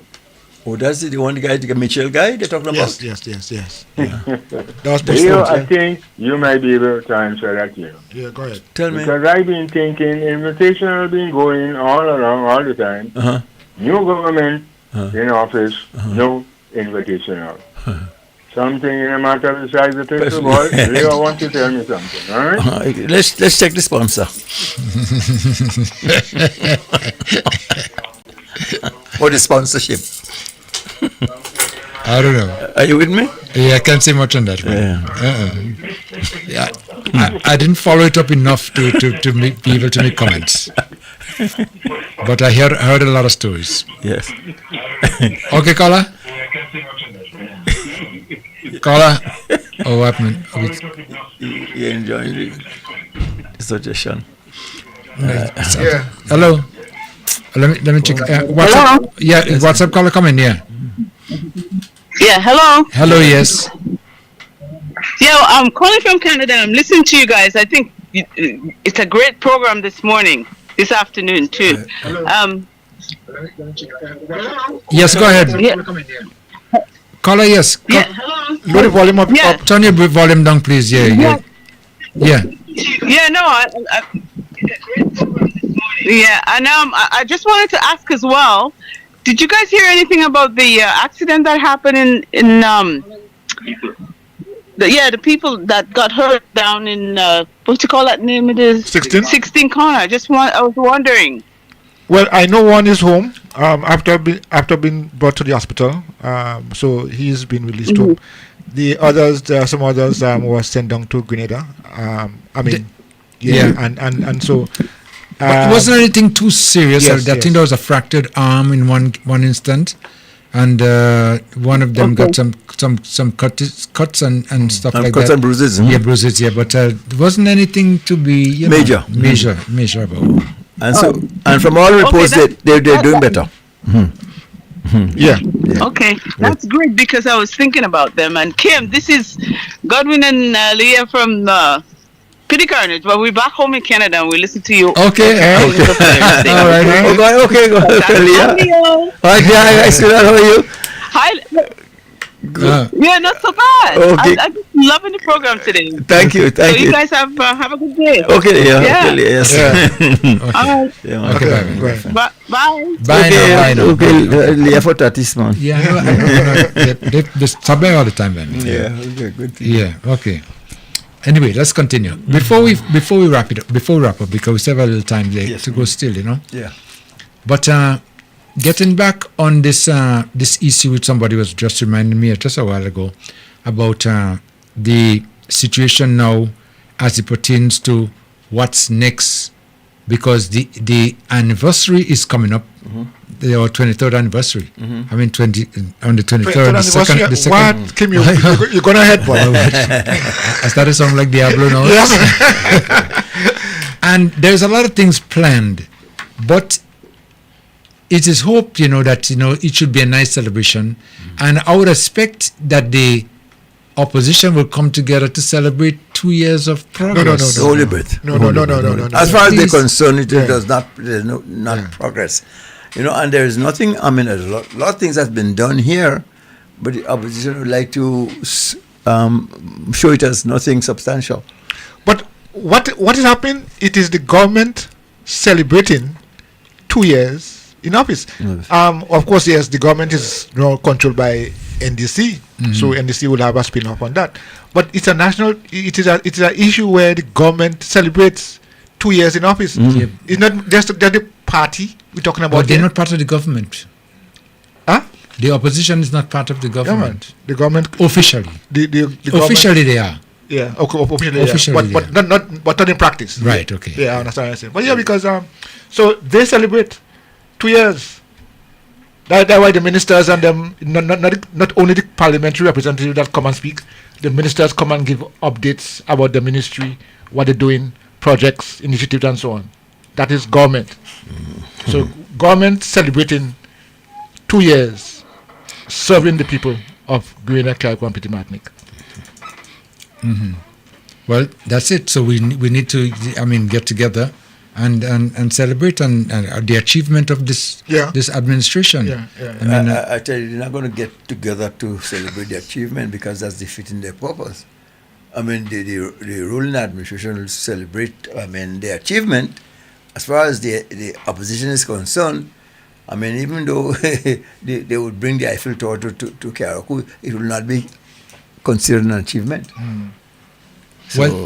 So what is been their achievement for I'm talking about the opposition now, their achievement for the last 2 years? Achievement? They're not speaking about achievement at this time? Because, the achievement is glaring before our eyes that they're in confusion and can unite. And that is something we must not overlook. If they cannot unite in this state, how we expect them to unite when if they're in government? I think no, they can't celebrate anything. They are just counting their losses, as far as I'm concerned. No. Well, I'm looking at it from a different vantage point. I would think that some persons or some administrations will have a legacy, something that they can hold as their major contribution. We did this, we did that review. At one point in time, I was thinking that the major reconstruction, the roads in Carriacou that I think we did on the CCC and so on and so forth, was a feather in the NNP's camp, only to find out that was a program initiated and spoken for by Nicholas Brathwaite. Definitely. So they just executed what was already on the table. So you can say that's something you initiated and that will be my. So the other thing I'm looking for, if that is not the case, the question remains what it is that you did for this little island of Carriacou that you could say, yes, it stands out as a major accomplishment. Nothing. That's where the nothing comes in. Okay. Because when you ask the question and they said to you, oh, nothing has been done in the last 2 years. Well, they have nothing for Carriacou. Except that the Cox said we built you a wonderful port. And that's something. Huh? Isn't that something? What? Building a wonderful port? Well, no, I would have seen that as a positive contribution if it enhanced Carriacou. But if it cost you 3 times what it should cost you, and still doesn't make affects 2/3 of the people in Carriacou, because anything from up this side go up in Petit Martinique. Well, not just up this side. You could argue from Petit Tas come up. And you say 2/3, you've been very generous. Yeah. When you pass Petit Tas, it's equidistant, So and then you've defeated the purpose of allowing your citizens to be inconvenienced. Everything go up in cost and to me that is the most egregious, how you didn't check about the inconvenience that it was going to be costing people. How much it actually cost to do that? They have not been governing for the people from ever. People were never been considered. And you know something? Their interest was what matters. You know, if in fact you're making a valuable contribution, or for that matter, something positive, so then when the report come about, you could say, well, you know, well, that one ain't so good, but, you know, this one is better. Right. Yeah. But you have nothing to go by. The first opportunity you get to show your colors, you paint yourself black. Well, it's easier to see. Yo. Vibes FM, landline caller come in. Yes, good afternoon again. Yeah, good afternoon. I'm calling to congratulate the government for the successful transformational powers. That is the government that do nearly half of the task they're supposed to do in 5 years. You can complete a task of no government in 5 years. But what they do for the 2 years, they do half of the 5 years contribution. And looking back at the NNP party, the NNP party start up with Danny Williams, Larry Joseph, and Gregory Bowen. Others like Malcolm Antoine, Grace Duncan, Gregory Bowen, Anthony Boson, Bola, and Rachel Fletcher, and McQueen and others joined the party. How much of them that was all the up in the parties there? Look at that. Only two that died. The one from River Valley and we have the one in Carriacou. Both of them I could remember from his group that died. And none of them had leadership qualities. Not me who say, Kit Mitchell himself say that. He there in government for all these years. He couldn't turn those he see that have little quality to take over. Take over. The last election, that's the last time he running. Because he thought he'd win. And he don't see nobody to rule Grenada. He look for a Kima Paul that they oversee and bring and say, go China. You could train somebody in the last 5 years to be a good leader. She had no quality, as always saying, those that in NDC don't have quality. She didn't have no quality as a politician, but he want to train her. He had Grace Duncan, not Grace Duncan, the one in Victoria, who was with him after Malcolm Antoine, well, she joined. And she there in power with him long. He couldn't train her. Clarice Modest. Clarice Yes, Modest. Clarice Modest. He couldn't train her to take over his party. Then Emmeline Pierre come and you want to train her now to take over? How long training nobody. Watch. Mitchell and the NNP are very weak because of his money. They in power. He wins 15 seats 3 times, but he never have good quality leader. Okay. Tell him keep himself quiet and he dead now. He ready to bury. All right, Colin, thank you.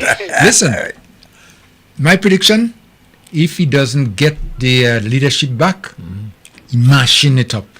And scholars say, mash it up because the thing is yours. No. Mash it up. No. You can't correct that. I had to correct you in this instance. Yes. Whether you get it back or you get it back, he mashing it up. Well, yes. Okay. If you get leadership, but he's a mash up. And you get a mash up too. But Peter? No way. Why? Where did they? In NDC? Where did they? But you know, and you're not so sad. Peter was lured to NNP by Diablo, you know. Seriously speaking. Yeah. I mean, lured into, and but he made a good observation that Peter, like him or lump him, back then, and even now, there's still some charisma to Peter David. Yeah, certainly. And so he, realizing that Peter David, being as charismatic as he was with NDC and so on and so forth, he said, if I ever captured that one, I'll break the backbone of NDC. So while he was criticizing Peter David in public and talking all this nonsense about he's not a Grenadian citizen, a Canadian citizen. Yeah. What he should have said, like me, who's an American, but like me, yes, like me, an American. He didn't say that. So he was luring Peter David, come over. And when he finally got Peter David together, I said, the deal is done. And to some extent, one thing I think what happened to those young guys who back in the, there were too many of those revolution guys in there, and a lot of them guys are selfish. Trust me on that one. Yeah. Because Kim, I can tell you, because you have no idea how big I was on the PRG, you know. Yeah. Oh boy. And you see my boy Bishop was there again, man. I was very much in the Sutcliffe there. Oh God, I know. See, I know about me, locked me up a long time. So you were one of them who we didn't come for you? Yeah. Yeah, man. Yeah. So, I mean, it's not too late now. I can tell you how I felt the night when Bishop was assassinated. I remember. And he came in as a fact boy. You know, I remember. You know, I remember? The morning of the invasion, you called me, and you was very, very, very, I mean, upset. I mean, really. And what got you upset, I remember you telling me, is that you saw pictures of Grenada, and they're talking about Grenada like they know Grenada. But you know what I mean? Yeah. You know. And Reagan gets there on television. Reagan, I remember you mentioned President of the Reagan. United States and said, you know, it's a good thing they step in to stop this communist takeover of Grenada because the influence was spreading so far, they even find communists in another little island called Carriacou. Yes. So you see fellas wicked. So when what's up, I guess they have a copy television regarding. Leo called me and I could feel. No, I clearly remember that comment. Let's find others in the little island. Yes, another island called Carriacou. Although they don't understand that Carriacou is not Grenada. But you know something that was so poignant? But that night I left Brooklyn. I went to Roosevelt Island to pick up the then ambassador to drop to Brooklyn because we know what's going to happen to him then. Now all this thing they could have. I know they could have said they arrest him for safekeeping all this kind. So we moved him from Welfare Island. And when I picked him up and we left Welfare Island heading to Brooklyn, and I put on the radio. You know the song that came on?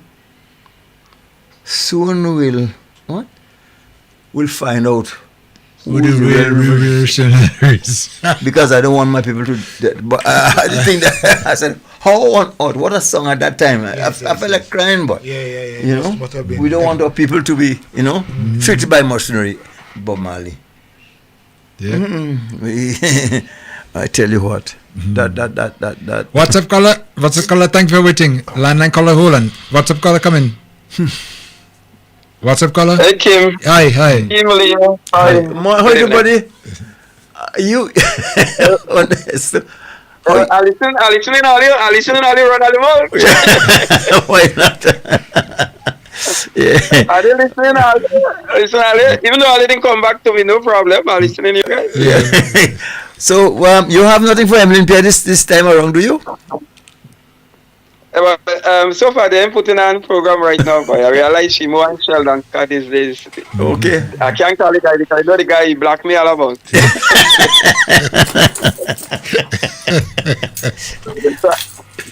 So basically all I'm doing is just listening. Okay, I know you guys was mentioned about the anniversary coming up, but also remember to NNP have the 40 years celebration coming up too. You know, I already mentioned a couple things. I've been looking at some of the programs, and for the year, the programs have nothing. Still, don't mention anything about convention. So that's the reason why we heard that the Peter faction is going to take them to court. Yeah. And to demand a convention. Yeah. But that is for real? Yeah, no, yeah. The Peter, fraction. It was in the paper. It was in the paper. Okay, well, roll, boy. Well, go ahead, man. Look at the Grenada last week paper. Okay. What? Yeah. They said they're taking him to court because he holding the party hostage. Alive, oh man, crying cockles and muscles. What? Alive, oh. Alive, oh. That's good But news. something, Yeah. but something again, they say like he holding it for Dwight Hasford. And I think that guy have where he working. I think he have a year again to retire. So then basically we're gonna go through the year until this guy retires. So that's the reason why they No, man, they that basically sounds want so good. You to don't have to. You don't have to retire to be to. He has to do some time. No, but he doesn't have a whole year again. I think. Less than a year, but he is the. He's serving in an island in a high position. I think it's, I can't remember the exact position, but he's some attorney general. I heard something like that too. Yes. Yeah. I could. How about Brenda Hood? But no, I don't know why you're calling the young lady. What do you say again? What she gained what in the head? I said that. Leo. Yes, sir. Leo. Yeah. Two people you have in mind, you know. Who? If you read the article, but there two people you have in mind is Emily Pierre and Dwight Afford. But the thing about it, Emily Pierre do not have the vote to beat Peter. Because they say the party is divided in two. And Peter has the most votes so far. Three. Not two. Three. Yeah, Kate, Emily, and us. Right, okay, I don't want to give that guys too much attention. Anyway, okay, we have the anniversary coming up in a couple days, I think, right? 2 weeks. Start on the 10th. Start on the 10th one. Yeah, go ahead. Yeah. Go ahead. Okay, I already mentioned about town hall meeting, and I think they should have more meeting on that. You know what I mean? Because the Prime Minister and them had promised that in 90 days, every 90 days they will come out and have town hall meeting, and I think we're missing out because a lot of people have concern. You know what I mean? And I think they have to start bringing back that town hall meeting because when you have the town hall meeting, you get to meet people. You know. And okay, like for example, last week Sunday, the Prime Minister was in Fortes, and that wasn't really announced. You understand? He just needed a few people because I listened to this guy, the guy up north. You know, I don't like calling him. Yeah. I know. And, you know, and the guy was not a big failure. The attorney log and such and such and such. You know what I mean? And they were saying that the entourage was more bigger than the crowd today. You know what I mean? And he and Joseph Randall was in some restaurant in Sotters. You know, so what I want to urge them, I think like what they should do, I think the Prime Minister should have like a week with the Parliament representative and them, you know? Like walk down the tongue and go to Sotters, go to Guav, you know what I mean? Meet people, greet people, go in the shops, you know, the rum shop, whatever, you know? And meet the people. I think we need to do that because we can't take things for granted, you know what I mean? We might be doing good, it's true, but still, we have to look at the little things, because the little things that come, you don't want them to say, well, when is the election, that time you guys showing up and whatever, you know what I mean? So we have to do better than that. We say boots on the ground, and let us continue with that, you know, the town hall meeting, the meet and greet, you understand? You just can't just go to one place, but walk the street, meet people, be the little man who they are the corner, you know what I mean? The people who selling on the street, you know? Yep. We have to start doing stuff like that. All right. Okay, and then Mr. Bola was on 2 Tuesdays ago. And then I asked him, I said, Mr. Bola, could you tell me one thing that NNP do that make a mark in Grenada life that it can never erase? Mr. Bola tell me a lot. I said, but I didn't ask Mr. Bola for a lot because they don't have nothing to say. They didn't make a mark. You know what I mean? So he couldn't say anything. But anyway, guys, I did a little farming, man. But the worm killing my plants and Mr. Leo. What's the best thing for what's the best thing when the worms and them eating all the leaves and them? What's the best thing for that? But I have a clue, you know. I must admit, I have brown thumb. Yeah? I can't grow nothing. Brown thumb. Yeah? Right. Okay, caller. Yeah. All right. Okay. Take care. Okay. Enjoy the rest of the week. Okay. Yes, man. Let me try to take the final caller. Landline caller, you there? Yes, I'm still there. Yeah, thank you so much for waiting, yes. Hello, you all. Yes, okay. I was so happy to hear Mr. Joseph mention a little bit about the revolution and Bishop. Yeah. Because I was saying, I hope I could get a talking, but I didn't want to say anything until I hear a mention of it. And what I want to say is this. Are you aware of a podcast being done by Martin Powers of the Washington Post and it's entitled "The Empty Grave of Comrade Bishop." Are you aware of that? No, I'm not at all. Wow, I'm telling you, that's a masterpiece. She's done 7 podcasts so far, starting from the beginning of the revolution. And well, before that, she gave us a little insight into Bishop, leading right up to our Prime Minister. Even there was Joseph, that the AG. She spoke as well. She was interviewed, and this lady did this podcast in 7 stages. She works at the Washington Post. What's her name again? Martine Powers. Martin Powers. And that podcast is on which medium is coming? You could pick it up in YouTube. Oh, okay, Martin Powers. Then I'll go. Yes. I'll go try to find her. You would be really. It's brilliant. Well, it's such a masterpiece because she went into details, and you're going to listen to the details of how she is investigating the empty grave of Maurice Bishop and his comrades. And this, as I said, she did the 7th one, and she said she expects to get an answer, I think, from Congress next year, February 25, because this is how they take their time. And she's a woman who did investigative journalism. Okay. Wow, it's brilliant. Martin Powers. It's brilliant. So I'm just kind of spreading the word here now. And, it's on YouTube. And this, how is that Martin spelled? Martine. And her mother lives here. How she got involved in that is, she said the mother retired from America, wanted to come out to the Caribbean. Well, I think the mother is a Trinidadian. Okay. But she ended up living here. And then the talk came up about this, with Bishop and etc. And she got involved in that because she's a journalist. Okay. And from there, it's, oh Lord, I've never read anything. Because she has even interviewed the boys who were working on it. She's interviewed the funeral director. He was interviewed. She interviewed the PBC boys. Who did a little booklet called Under the Cover of Darkness.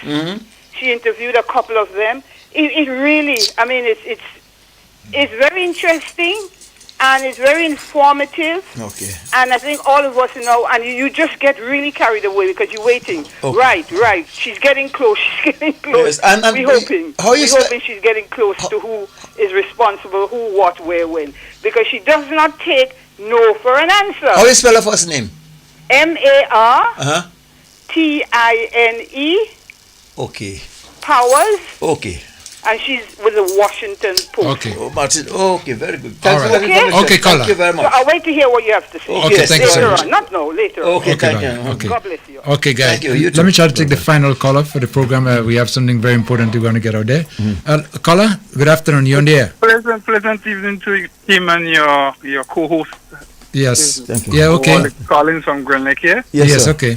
Yeah, thank you. I just want to use the opportunity to remind our customers on the south side of Caracou, that is from the Leicester area, Crossroad, all the way to Harveyville, Hermitage, and Belmont, Bellevue South. Yes. The portion of Bellevue South, we are doing some maintenance on our distribution line on Sunday.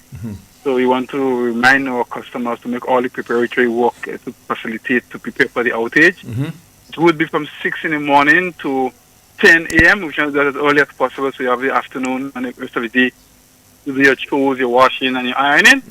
So we want to just use the opportunity. I know you have quite a large listenership, so we want to use the opportunity to, that not everybody will listen to the announcements on the radio. Apart from I indicating that, no, I also want to indicate that we're going to do a peer broadcast because we know we can't get to everybody, but we try as much as possible to reach at least 95-98% of the customers in that area.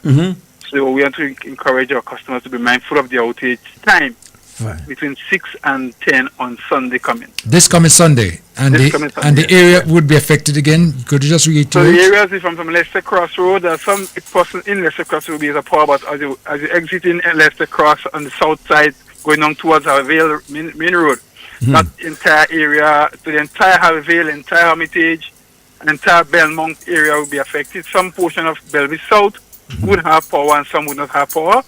But essentially, we're speaking almost close to 400 customers that will be out on that for that 4 hour period. Good.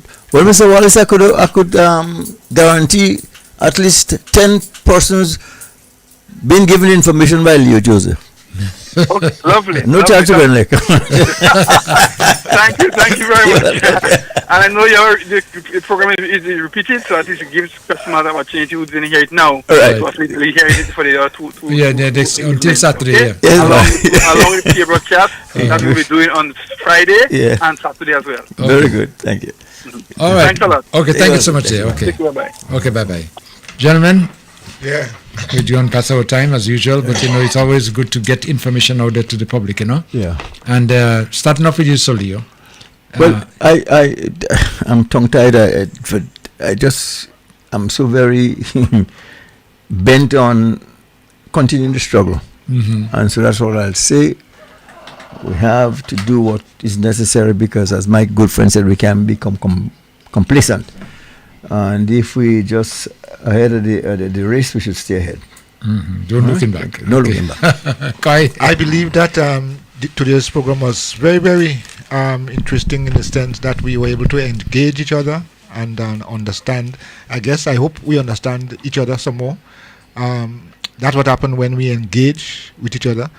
I think the topics and my final comment would center around the idea of these town hall meetings. We would like to go out there and ask the questions, engage. Don't just leave it up to chance. And again, finally, when we on this program we seek to respect each other, and that's what it's about: engaging each other on the matters, on things that matters us. The views expressed on this program are those of the host and guests and not the views of this radio station.